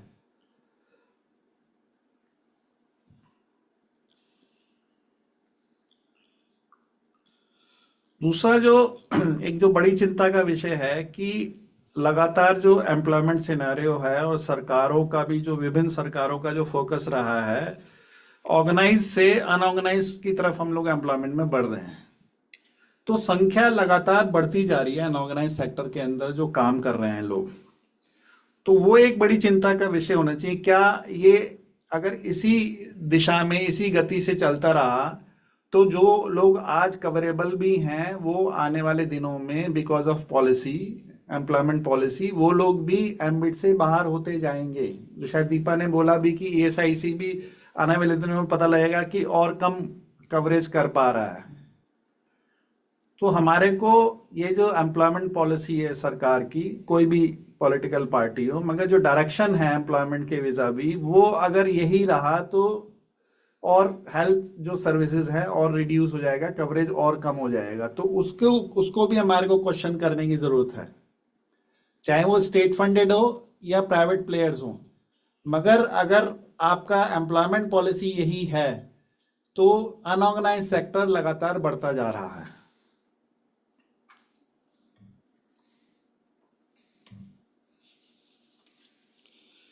ये जो एक्ट बना था 2008 में, unorganised worker social security act, मैं समझता हूँ कि काफ़ी बेहतरीन एक्ट है, मगर इसका पुअर पार्ट ये है कि सरकारों ने इसको इम्प्लीमेंट करने के लिए सीरियसली इसको लिया ही नहीं। और इसमें जो अनऑर्गेनाइज सेक्टर के अंदर जो डेफिनेशन है वर्कर्स की, उसके अंदर आप देखेंगे तो होम बेस्ड वर्कर को इसके अंदर कवरेज दिया है, जो घरों में बैठ के आउटसोर्स जो काम होता है उन सभी को कवर करने की बात इसमें बोली गई। उसके अलावा जो वेज वर्कर है उसके लिए इसके अंदर कवरेज किया गया। अनऑर्गेनाइज वर्कर की डेफिनेशन में home based worker, self employed worker और वेज वर्कर तीनों को शामिल किया गया। तो जो ये परिभाषा है कि 10 ज़्यादातर जो सोशल सिक्योरिटी एक्ट्स हैं हमारे अलग अलग, चाहे ESI हो, PF हो, ग्रेचुटी हो, बोनस हो, मैटरनिटी हो, हर एक में डेफिनेशन में एक संख्या का बार है कि 10 होंगे या 10 से अधिक होंगे तो आपको कवरेज मिलेगा, उसका बेनिफिट मिलेगा। 10 से कम अगर संख्या है तो नहीं मिलेगा। इसका मतलब है कि जो बहुत छोटा स्मॉल स्केल पर इंडस्ट्रीज चल रही हैं, होम बेस्ड हैं, वो कभी भी कवरेज में आएगा नहीं। और वो हम देख रहे हैं कि वो मतलब करोड़ों के अंदर संख्या है। और वो दिक्कत ये है कि अभी इस बार जो कोड जो आया है वो भी अभी भी उन सबको कवर नहीं कर पा रहा है। तो एक तरफ ऑर्गेनाइज्ड इंडस्ट्री कम होती जा रही है, अनऑर्गेनाइज जो सेक्टर में काम, अलग अलग पेशों में काम बढ़ता जा रहा है, उसके अंदर आप अगर संख्या का एक प्रतिबंध लगाएंगे कि 10 या 10 से अधिक होंगे तभी आपको इसका कवरेज मिलेगा, बेनिफिट मिलेगा, तो इससे अपने आप से ही जो है करोड़ों मजदूर बाहर हो जाते हैं। तो उसको ठीक करने की जरूरत है। हमारा ये मानना है कि ये तो मतलब एक व्यक्ति भी हो तो वहां से उसको हेल्थ कवरेज तो मिलना चाहिए। दूसरा, जो एक्ट के अंदर जो सोशल सिक्योरिटी बेनिफिट्स की जो बात बोली थी अनऑर्गेनाइज सेक्टर के लिए, उसमें ऑलमोस्ट सब चीज कवर्ड थी। Provident fund, employment injury benefit, housing, education scheme for children, skill upgradation for workers, funeral assistance, old age homes. तो इसके बाद इससे पहले जो कंस्ट्रक्शन वर्कर्स के लिए जो एक्ट बना हिंदुस्तान में 96 में, मेरे ख्याल से सबसे बेस्ट एक्ट है अगर आप उसको देखो अनऑर्गेनाइज सेक्टर की जहां तक बात है। उसके समान अभी तक किसी भी और अनऑर्गेनाइज सेक्टर के किसी पेशे को अभी तक कवर नहीं किया पार्लियामेंट ने। और उसके अंदर ये सारा ये जो बेनिफिट्स मैंने आपके सामने रखे हैं, इसके अलावा भी बहुत सारे बेनिफिट्स जो है, जैसे कि कंस्ट्रक्शन वर्कर का बच्चा अगर पीजी भी करना चाहता है, इवन पीएचडी भी करना चाहता है, तो उसको कवरेज किया हुआ है उस एक्ट के अंदर। ये कहीं और नहीं मिलता इस तरीके का जो लाभ है। तो हम बल्कि बोलते भी हैं कि अगर दूसरे, जैसे मान लीजिए वेंडर्स है या गिग वर्कर्स है या डोमेस्टिक वर्कर्स हैं, अगर उनके लिए सोशल सिक्योरिटी बेनिफिट बनाना है, कोड बनाना है, लॉ बनाना है, तो आप कंस्ट्रक्शन वेलफेयर का जो बोर्ड बना हुआ है ना, आप उसको आप डिक्टो कर लेंगे तो भी आप समझ लीजिए कि एंटायर कवरेज हो जाएगा। मगर सरकारें क्या कर रही हैं, कुछ पार्ट्स को छू रही हैं सोशल सिक्योरिटी में। किसी को हेल्थ बेनिफिट दे देंगे, किसी को पेंशनरी बेनिफिट दे देंगे, मगर सभी के बच्चों को एजुकेशन बेनिफिट्स नहीं देंगे। एजुकेशन लोन्स मतलब एजुकेशन जो ये वजीफा होता है, स्कॉलरशिप्स होती हैं, वो नहीं मिलेगा सभी को। कंस्ट्रक्शन वर्कर को मैरिज के समय पे भी असिस्टेंस है। आपका बच्चों के पैदा होने के ऊपर उनको बेनिफिट्स है। ये बेनिफिट्स कहीं और नहीं है। तो आप इसको अगर आइडल मान करके भी इम्प्लीमेंट करें बाकी ये अनऑर्गेनाइज सेक्टर में, तो उससे काफी लाभ होगा।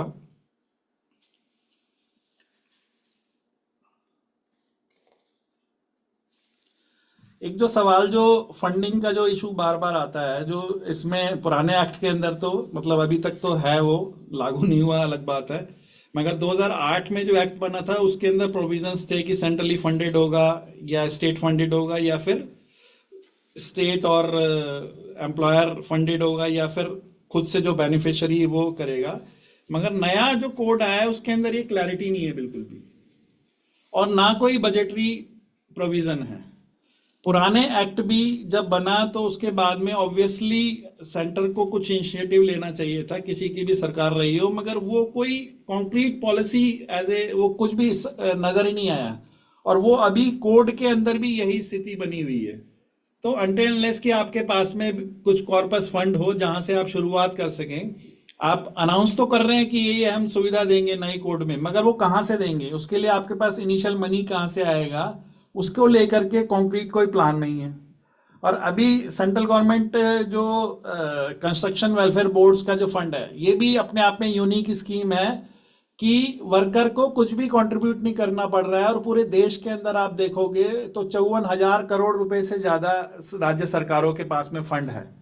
दिल्ली सरकार के पास में अपने आप में 3,000 करोड़ रुपए फंड है, जिसको इस्तेमाल नहीं कर पा रहे। बार बार सुप्रीम कोर्ट के अंदर याचिकाएं जा रही हैं और बोला जा रहा है कि इसको आप खर्च करिए। बहुत सारा उसके अंदर जो है स्कीम्स हैं, मगर उस स्कीम्स के ऊपर एक्सपेंडिचर नहीं है, खर्च नहीं किया जा रहा है। तो केंद्र सरकार क्या इसको तर्क को किस रूप में इस्तेमाल कर रही है कि ये जो नॉन यूज्ड फंड्स है इसको हम सबको एक जगह मर्ज कर दें, जो कंस्ट्रक्शन सेस से इकट्ठा हुआ है, और उस फंड्स को इस्तेमाल करना चाहते हैं फिर दूसरे जो पेशे में लोग लगे संलग्न हैं। सरकार खुद से नहीं डालना चाह रही है उसके अंदर कुछ भी, या प्राइवेट प्लेयर्स डालें या सरकार डाले, तो उनकी तरफ से कोई इनिशिएटिव नहीं है जिसका ट्रेड यूनियंस विरोध कर रहे हैं कि कंस्ट्रक्शन अपने आप में बहुत बड़ी इंडस्ट्री है और जो ऑलरेडी लेजिस्लेशन में है जो बेनिफिट्स, उसका आप कवरेज करिए ना।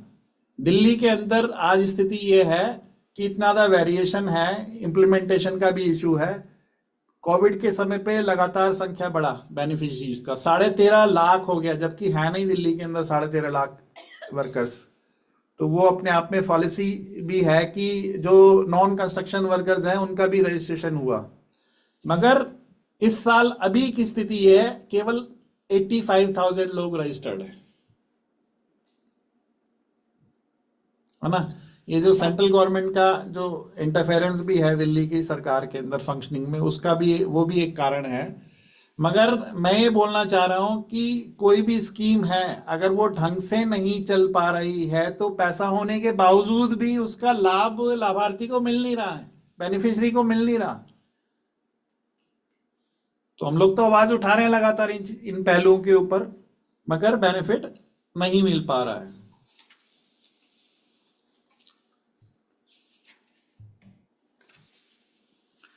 तो मैं अपनी बात यही कह करके समाप्त करूंगा कि एक तो कोड में जो बार है संख्या की, उसको हटाया जाना चाहिए नए कोड के अंदर जो है। हम लोग तो वैसे आउटराइटली रिजेक्ट कर रहे हैं, ट्रेड यूनियंस हम एक्सेप्ट नहीं कर रहे अभी तक भी कि कोड्स को लेके, मगर ये अपने आप में बहुत बड़ी चाइनीज वॉल खड़ी हो गई है। जब आप संख्या आप कर देते हैं ना कि 20 से ऊपर को केवल पीएफ का बेनिफिट मिलेगा, तो फिर 20 से नीचे जो है उनको प्रोविडेंट फंड से कोई बेनिफिट नहीं मिलेगा।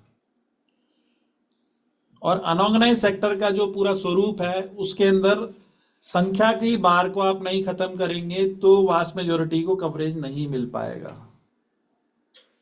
तो उसको समाप्त करना जरूरी है और सरकार तो उसके उलट कर रही है बजाय इसके। अभी जो नया कोड के तहत जो कॉन्ट्रेक्चुअल जो लाइसेंसेस की अभी जरूरत थी, वो 20 संख्या होने पर कॉन्ट्रैक्टर के अंडर में आपको लाइसेंस लेना होता था, अभी उसको बढ़ा करके 50 कर दिया। इसका मतलब है कि आप कॉम्प्लायंसेस को भी आप इंश्योर नहीं कर पाएंगे, क्योंकि अगर उसके पास 48 एम्प्लॉयज हैं, कॉन्ट्रैक्टर के पास 45 एम्प्लॉयज हैं, he is not liable to take any licence. तो मुंडका जैसे अनेकों मुंडका बनेंगे। वो ईएसआई में कवर्ड है नहीं है, कौन इस चीज को चेक करेगा? क्योंकि वो आपके पास जब लाइसेंस के लिए वो अप्रूवल के लिए नहीं आएगा तो आपके पास डाटा कहां से होगा?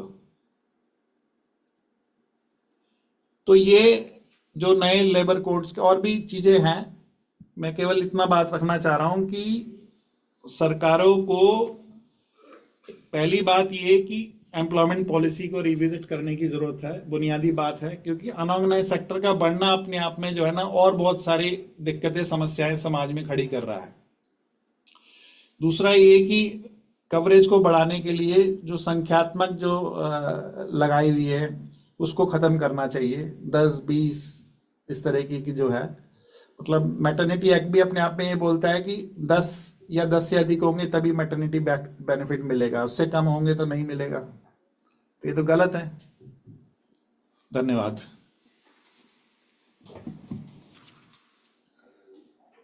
Thank you, Anurag. Very special thanks for bringing a lot of implementation related issues, but also highlighting how things can improve in terms of, say, if you want to expand coverage, bring down these restrictions on number of workers to be employed. And as we hear from Anurag, things are moving in a different direction, and we need to raise our concerns and voices on this.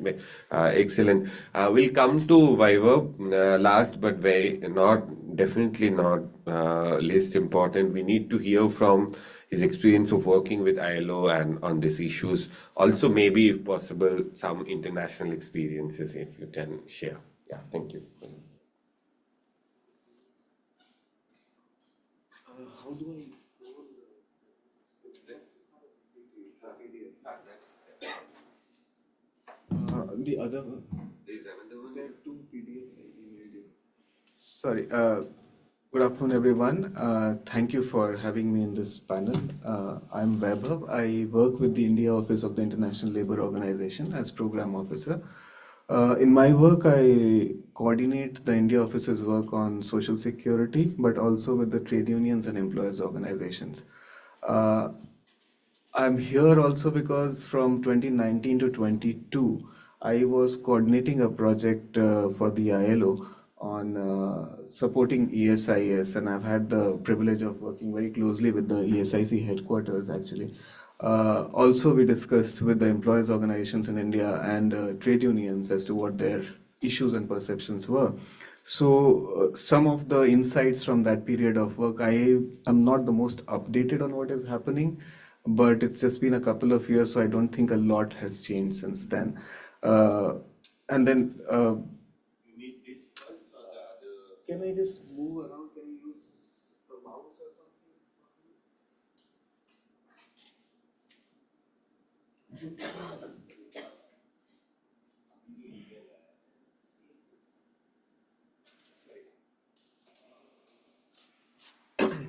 Just to clarify, I did not prepare a presentation because my understanding was that we'll be reacting to what Indranil is going to present. So it was more comments, but then I saw very nice presentations. So I thought maybe I'll use some of the older ones. Just to give you a context, as part of this work that the ILO did on the ESIC, the project is still ongoing, but for the last couple of years, we have not come out with any new studies. But until 2022, we had completed 3-4 very important studies. And when we started in 2019, the last major study on ESIC's performance or implementation was, I think, in a World Bank publication of 2009-10. So in that way, we were like restarting the conversation on ESIC. I'm very glad to see that a lot of people are now very interested.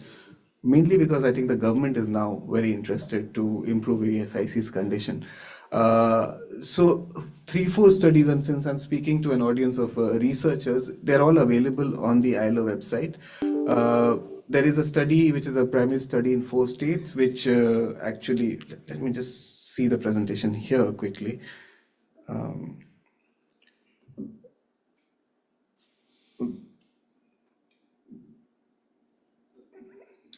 Achha.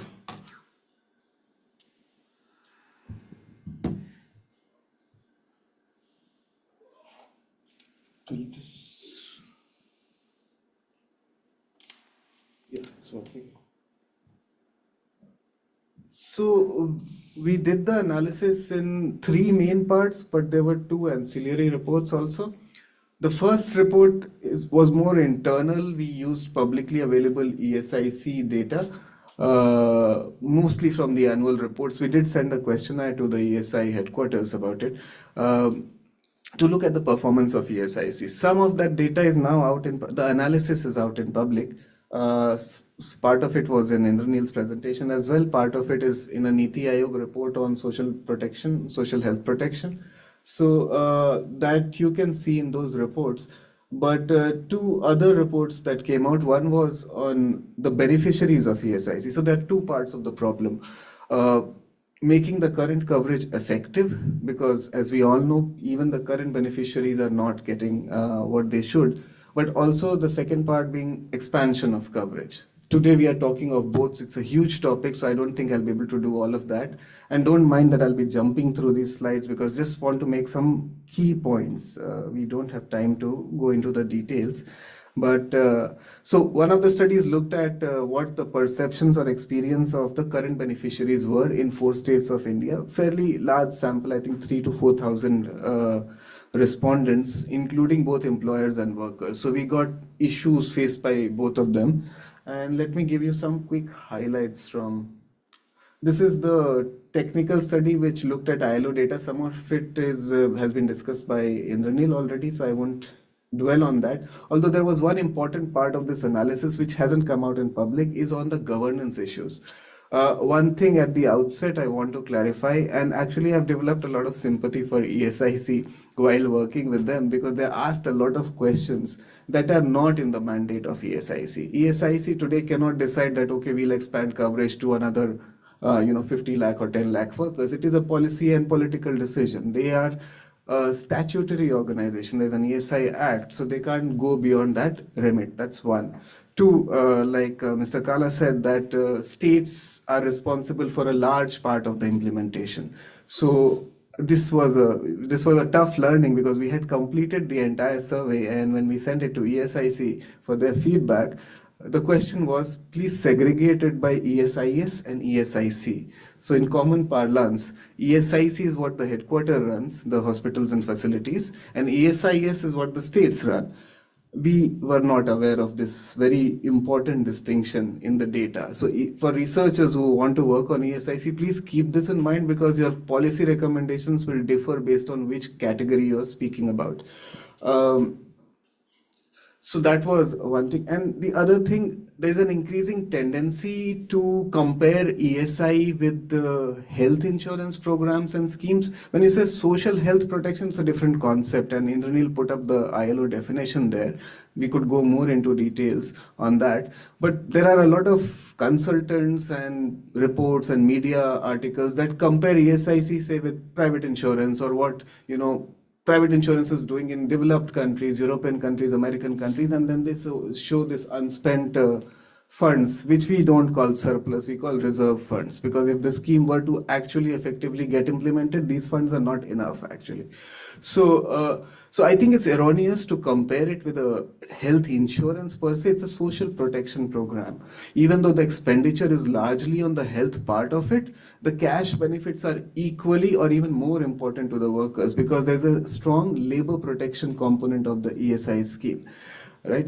So we have to keep that in mind. The second part that distinguishes ESI from any other program is it's mediated very profoundly by industrial relations. In no other health insurance, you have to have cooperation from your employer to be able to access, the benefits for a card that you have. In a lot of cases, and Comrade Anurag will tell you, that the cards are not even with the workers. They don't even know they are registered with ESI, right? So when something happens, the employer pulls it out and sends them to the hospital. Not that all employers are like this. So in the ILO, as a tripartite organization, we work very closely with all three parties actually. So employers have their own issues, which I'll come to later. But to keep this in mind, that it's not a simple health insurance program where you have services and people will come and access your services. There's the state government to deal with, which are actually providing the services on the ground. But there's also the employer-employee relation to be managed, which is not in the jurisdiction of ESIC. ESIC cannot compel the nature of that relationship. So that is the Labor Ministry's job, which is another discussion altogether, right? So that's the second very important distinction that ESI has. Quickly on the first, this is what we call, it's on the ESI beneficiaries. We hadn't named it then. It's there on the ILO website. I can share a link for whoever is interested. It was a mixed method study.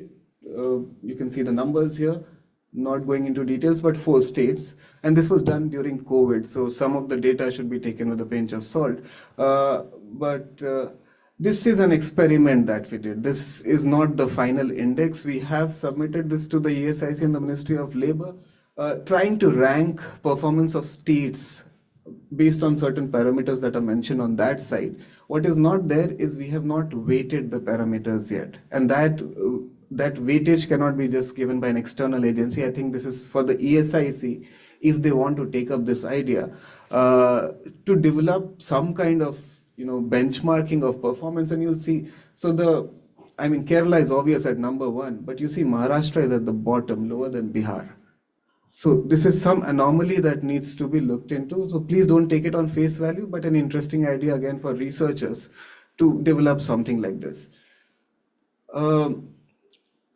One highlight from here, we asked the ESI beneficiaries, which is mostly workers, which facilities they used when the last time they fell ill, right? And all of these people are ESI beneficiaries, and about 83% of them said that in a 10-kilometer radius there was an ESI hospital. But still you will see that a lot of them used private non-empaneled services. A lot of them also used public health services which are not ESIC. Many did not know the type of facility they had visited, both outpatient and inpatient. To this, I'll make a point that at the very grassroots level, when you're providing health services in a local, say, a district or in a town, it's a very competitive sector, right? You'll see when you travel from Delhi to Jaipur, there are huge hoardings from private hospitals luring ESI beneficiaries to come and use their facilities.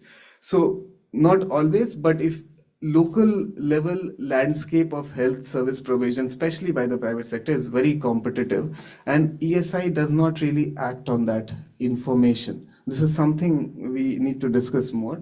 But Indranil, I need like 5 more minutes. So I came first to attend this program. I was here on time. Just give me 5 minutes. Okay, so again, this report is publicly available, not getting into details. That theory of change that you saw is there in this report. This is just a suggestion and idea for consideration, that it's not only a supply problem, it's also a demand problem. Majority of the beneficiaries are not aware that they are registered with ESIC or what are they entitled to under ESI, and therefore the access or the health seeking behavior is extremely concerning. And there's a lot to be done, not just by ESI, but state governments, trade unions, employers as well, to improve the demand for ESI services. This is different. So we had 4 broad areas of suggestions for ESI. I mean, awareness, they do a lot of work, but I think there needs to be some outcome measurement of what is happening with the awareness. Service utilization should be an important parameter that should be tracked very, very closely. Financial risk protection. So we also delve into some parts of strategic purchasing and what Indranil mentioned, empanelment of more facilities and so on, can be discussed. And sorry, yeah, I mean, there's a bunch of more things. So there is another study which is still not on the website, I think, which looked at the category of workers who are potentially ESI beneficiaries. They're currently not members, and it kind of assessed their current status of health coverage and what their attitude would be to a scheme like ESIC if it were to be offered to them. I wouldn't go into the details of that study.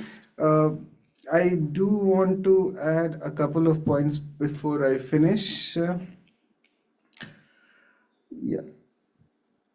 So this is this but the second part of the theme for today's discussion is social health protection for unorganized sector workers. Like I said, it is not only the ESI or even the ESI's mandate to begin with. I have been discussing this issue with some of the trade unions over the last couple of weeks. Actually had an opportunity. And first of all, organized workers is a huge, phrase. It's internally highly differentiated. Unless you break it down into sectors, into types of workers, there is no further discussion on it. I mean, it's good academically to look at some of that data of who's covered and who's not.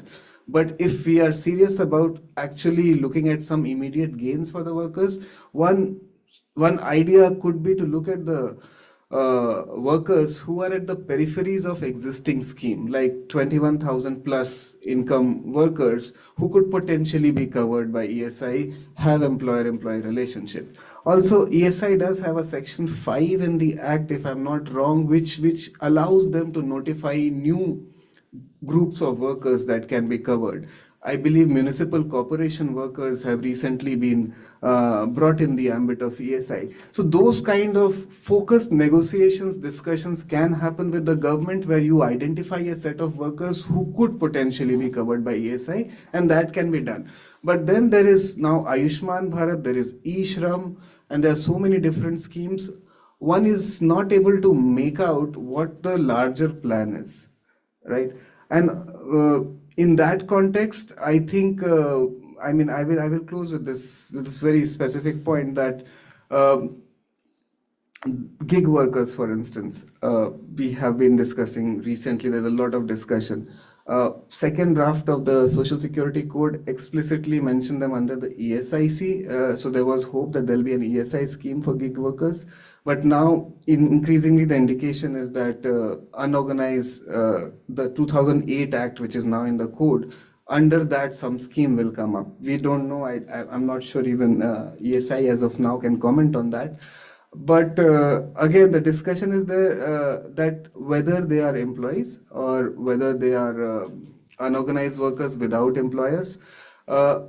Again, even there, the problem is same. Not all gig workers want to be employees, say taxi drivers. They want to have their own rates. They don't want to go the minimum wage direction. Whereas there are certain other types of gig workers who would want to be considered employees. So my submission to the House at the end of this discussion would be, when we discuss unorganized sector workers, social protection, we do break it down into some more specific categories to reach a meaningful conclusion in that regard. With that, I'll stop. Thank you.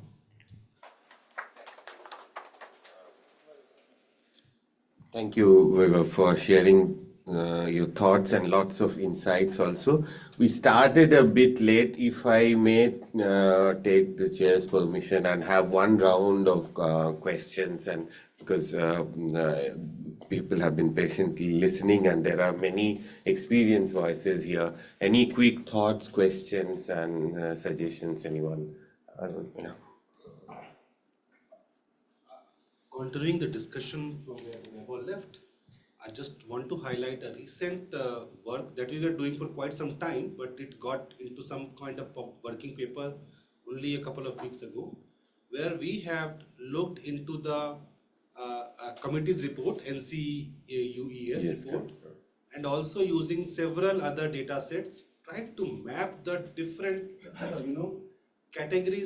possible categories of unorganized workers to some income stratification and the working conditions or characteristics. This is, in my knowledge, perhaps the first attempt toward trying to understand the homogeneity or dishomogeneity of the heterogeneity of the unorganized sector workers in a nutshell. Otherwise, the NCUES report, as we all know, is quite comprehensive, and it doesn't make sense. I mean, it's very comprehensive, and it can be broken down into several useful pieces, even after 14 years of work time has passed out, which can give us a glimpse into various workable models for the unorganized workers' social protection programs. So this is the point I wanted to highlight. If that working paper is available on the National Council of Applied Economics and Research website, and I can share the link if needed. That's wonderful. Yeah, thank you. Very good. And maybe we should hear from you at one of such opportunities. Anyone else? Any other any point you want to make? One question to you, which is related to the Ishram discussion. So if there's a person who's a ESI member, like a worker, if they shift to another state, what is the system of transferability? Is there any system? So it's That can be transferred. standard transferability. He will have the same number. For instance, nowadays, if you have bank account in a particular bank and you leave that place, in my case only, I shifted from Ahmedabad to Kolkata to Bangalore to Delhi. Account number remains the same. Similarly, his number remains the same. And the data which he has filled about the dependents remains the same. It can be done. It is being done actually. Questions? Professor Singh, you want to make some observations? Yeah.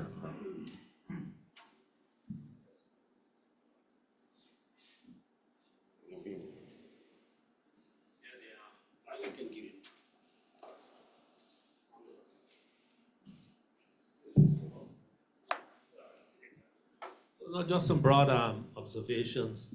While this session has been focused on workers, it occurred to me that there are so many people who might not be classified as workers.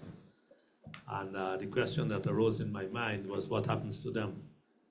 And this might also include, of course, unpaid work. And this might end up being, increasing the gender disparities that this country so badly suffers from. So that is the first question. The focus of this session on workers, I understand, but need to be thinking, I believe, of people who are not so-called workers. So that's one point. The second one is also I noticed the focus on health was largely medical in nature. And as we all know, health is much more than the absence of disease. WHO definition says it's not, right? But this one was focused almost entirely on medical. So health promotion must be an important issue as well, which has direct reduction benefits for healthcare in the case of infirmity or disease. So that's the second point. And I wondered, thirdly, whether the only option we can consider is a state option. I mean, we are talking about a publicly provided care, but I wonder in this country whether some, what one might call public informal mechanism might work in complementary style to the state provided. And that might require some institutional research, but it's an idea that might, be necessary for India, which is just such a unique country. I think of where I live in Canada, and there might be lessons that we can learn of what not to do from the British or the Canadian healthcare system. I wouldn't even bother to comment on the American healthcare system, because that one is kind of almost dysfunctional.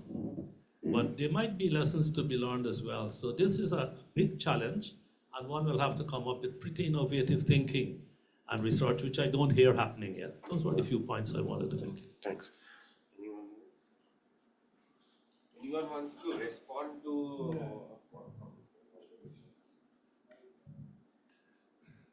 It's difficult to respond to first question where you say that what about the people who are not workers? But the second question, as far as promotive or preventive healthcare is concerned, during the past 2 years, we have been doing healthcare checkup, and we have been holding health checkup camps in various industries. And surprisingly, in many of the instances, employers have not been very forthcoming. The reason is this, that they don't want to lose man hours or something. But we have been trying very, very hard to see to it that we give this health checkup, we hold as many health checkup camps as possible, so that if there is any issue with somebody, it can be addressed at the right time.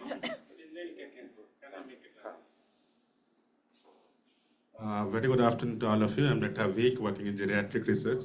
Dr. Indra Nilus is one of my collaborators. I said your point that solutions of health lies in areas outside health.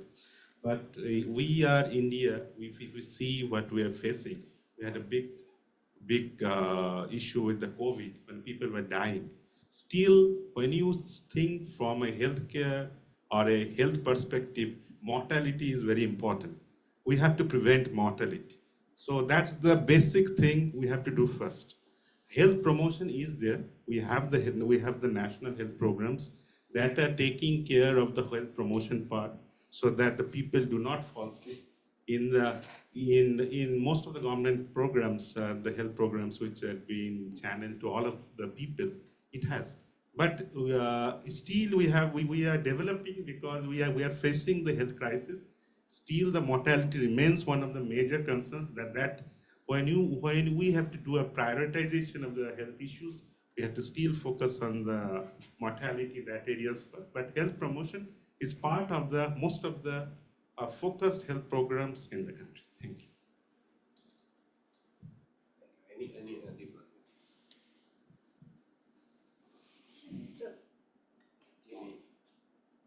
One line carrying forward on some of the questions. I think one of the issues is that when we are looking at it from the point of view of ESI or other kind of insurance, just in the context of health, I'm talking about your healthcare, that the financing mechanism has to be separated from improving health of the population. I think they are two different things. And that running of hospitals, what is the kind of health service that needs to be there, what is the preventive services, the health ministry, that is the health ministry's job, and they are the best equipped to do that. Different people for different services might be financed through different mechanisms. I think this intermingling of that is also a problem somewhere in providing a integrated health system for for the beneficiary. So the point you're making is a profound one, where you're saying that the whole healthcare needs to be more coordinated and universal and comprehensive, whereas there could be various financing mechanisms. But then in terms of actual entitlements for citizens, it should be same kind of care organized very in a coordinated manner. Rohan, I think I think I'll make one point about Anurag sir. Just related to what you said, when the ESIC was conceived in the 40s, as Vaibhav mentions the Adarkar report, so a little bit my research is related to that. So it was conceived in the NHS format, the social insurance, British social insurance. That was the imagination. That would be a universal plan. It was very much linked with the imagination of the labor market. That the dream is to have a formalized labor market. So they worked. So the labor market policy and the health benefits were very much integrated in the imagination of the ESIC. And that shows in what Vaibhav says, that the employee-employer relationship is central to the provisions, and therefore it is not only about health, it's about a set of benefits. So what I wanted to ask you, and maybe also to you, because you work from the grassroots, so you referred to, my question is basically, the ESI has a very particular format for claim making, that the beneficiary has a format based on their employment relationship to which they make claims. For public e-Shram or any other social security act, where there is a claim, you are a right-bearing citizen. And the claim making is based on grounds of that. So based on your experience, let's say with ESIC as a trade union, what would be the differences of claim making? Like, what are the difficulties that emerge, and is there any common ground that can take place to that? maybe we can take it forward in the further conversation. Arun, any quick point? Yes, so I think Anurag sir was making a very valid point of, doing away with the numbers, right? And I'll share a quick experience from a private sector perspective. I spent quite some time in, more than 2 years, working with the largest private insurance company in India, ICICI Lombard, to be named of. And I was looking after a portfolio of health insurance for the MSME and SME workers, right? So when I joined the company, I came to know that the minimum number in the proposal form from the company side should be 25. And the maximum it can go to 300, so that my portfolio can cover this proposal, right? Proposal means this policy coverage. If it is less than 25, we are not allowed to entertain the proposal itself, number one. So it's out of business only. More than 300, some other sales underwriting team or the risk management team will take forward it. Working hard there, I found out that the 25 is the minimum number the company perceives, the underwriting capacity perceives, that with below 25, the risk pooling is not viable. With some calculations, we were able to bring it down to 7, less than 10, sir, with the ESIC mandates. And we believe that even though the company has only 7 employees or 8 employees, at a portfolio level of the insurer, it is possible to maintain the cross subsidy. So some company with 7 employees made one claim, the entire policy becomes loss for us. On the other hand, there are company with 200 employees, very few claims. So we are doing some kind of cross subsidization. At a portfolio level, the insurance company is able to make some decent margin, right? I believe it is the claim that the entire numbers can be done away is possible if the public policy thinking can go into that direction, and which I think the Deepa ma'am is also making a point of converging the schemes and thinking at a unified level from a rights perspective. Yeah. Any other quick observations? We're running, Anandita, very quickly. So Anurag sir pointed out that Delhi incident, those casualties, and quickly Akshay Kalaji responded that we can do something about it. Why? Because ESIC, where the legal mandate is there. If we talk about PMJY, that legality issue remains. So we are expanding it to the informal workers. Would the informal workers also get the legal right? And we, as part of the project, we've organized the Right to Health workshops. So is that the way forward? Then right to health, and how? So if the speakers can talk about that. One sentence, just one. Continuing on her point. What does that mean then for the convergence of Ayushman Bharat with ESIC that is being piloted right now in terms of rights? Will one get diluted or the other get strengthened? So as of now, this is a very profound question, and many of us would say that it's a right-based approach that we should take. But the convergence is happening only at the empaneled hospital level. So of course, the entitlements are at the beneficiary level. So we need to challenge that also as a. I think.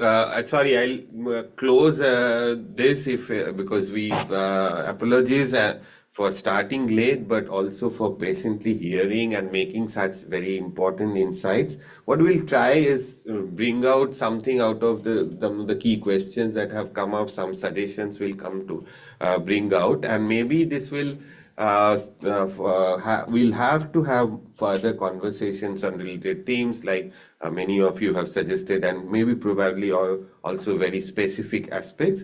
But again, very like heartfelt thanks to all of you. And any closing remark? Just so that you might consider a multi-authored op-ed piece or something, so that all these useful insights you have generated are not left in this room, but can go to a wider audience as well. Probably collectively do something. Yeah. Thank you so much. We close this formally. Yeah. Thanks. We'll continue to have informal conversations.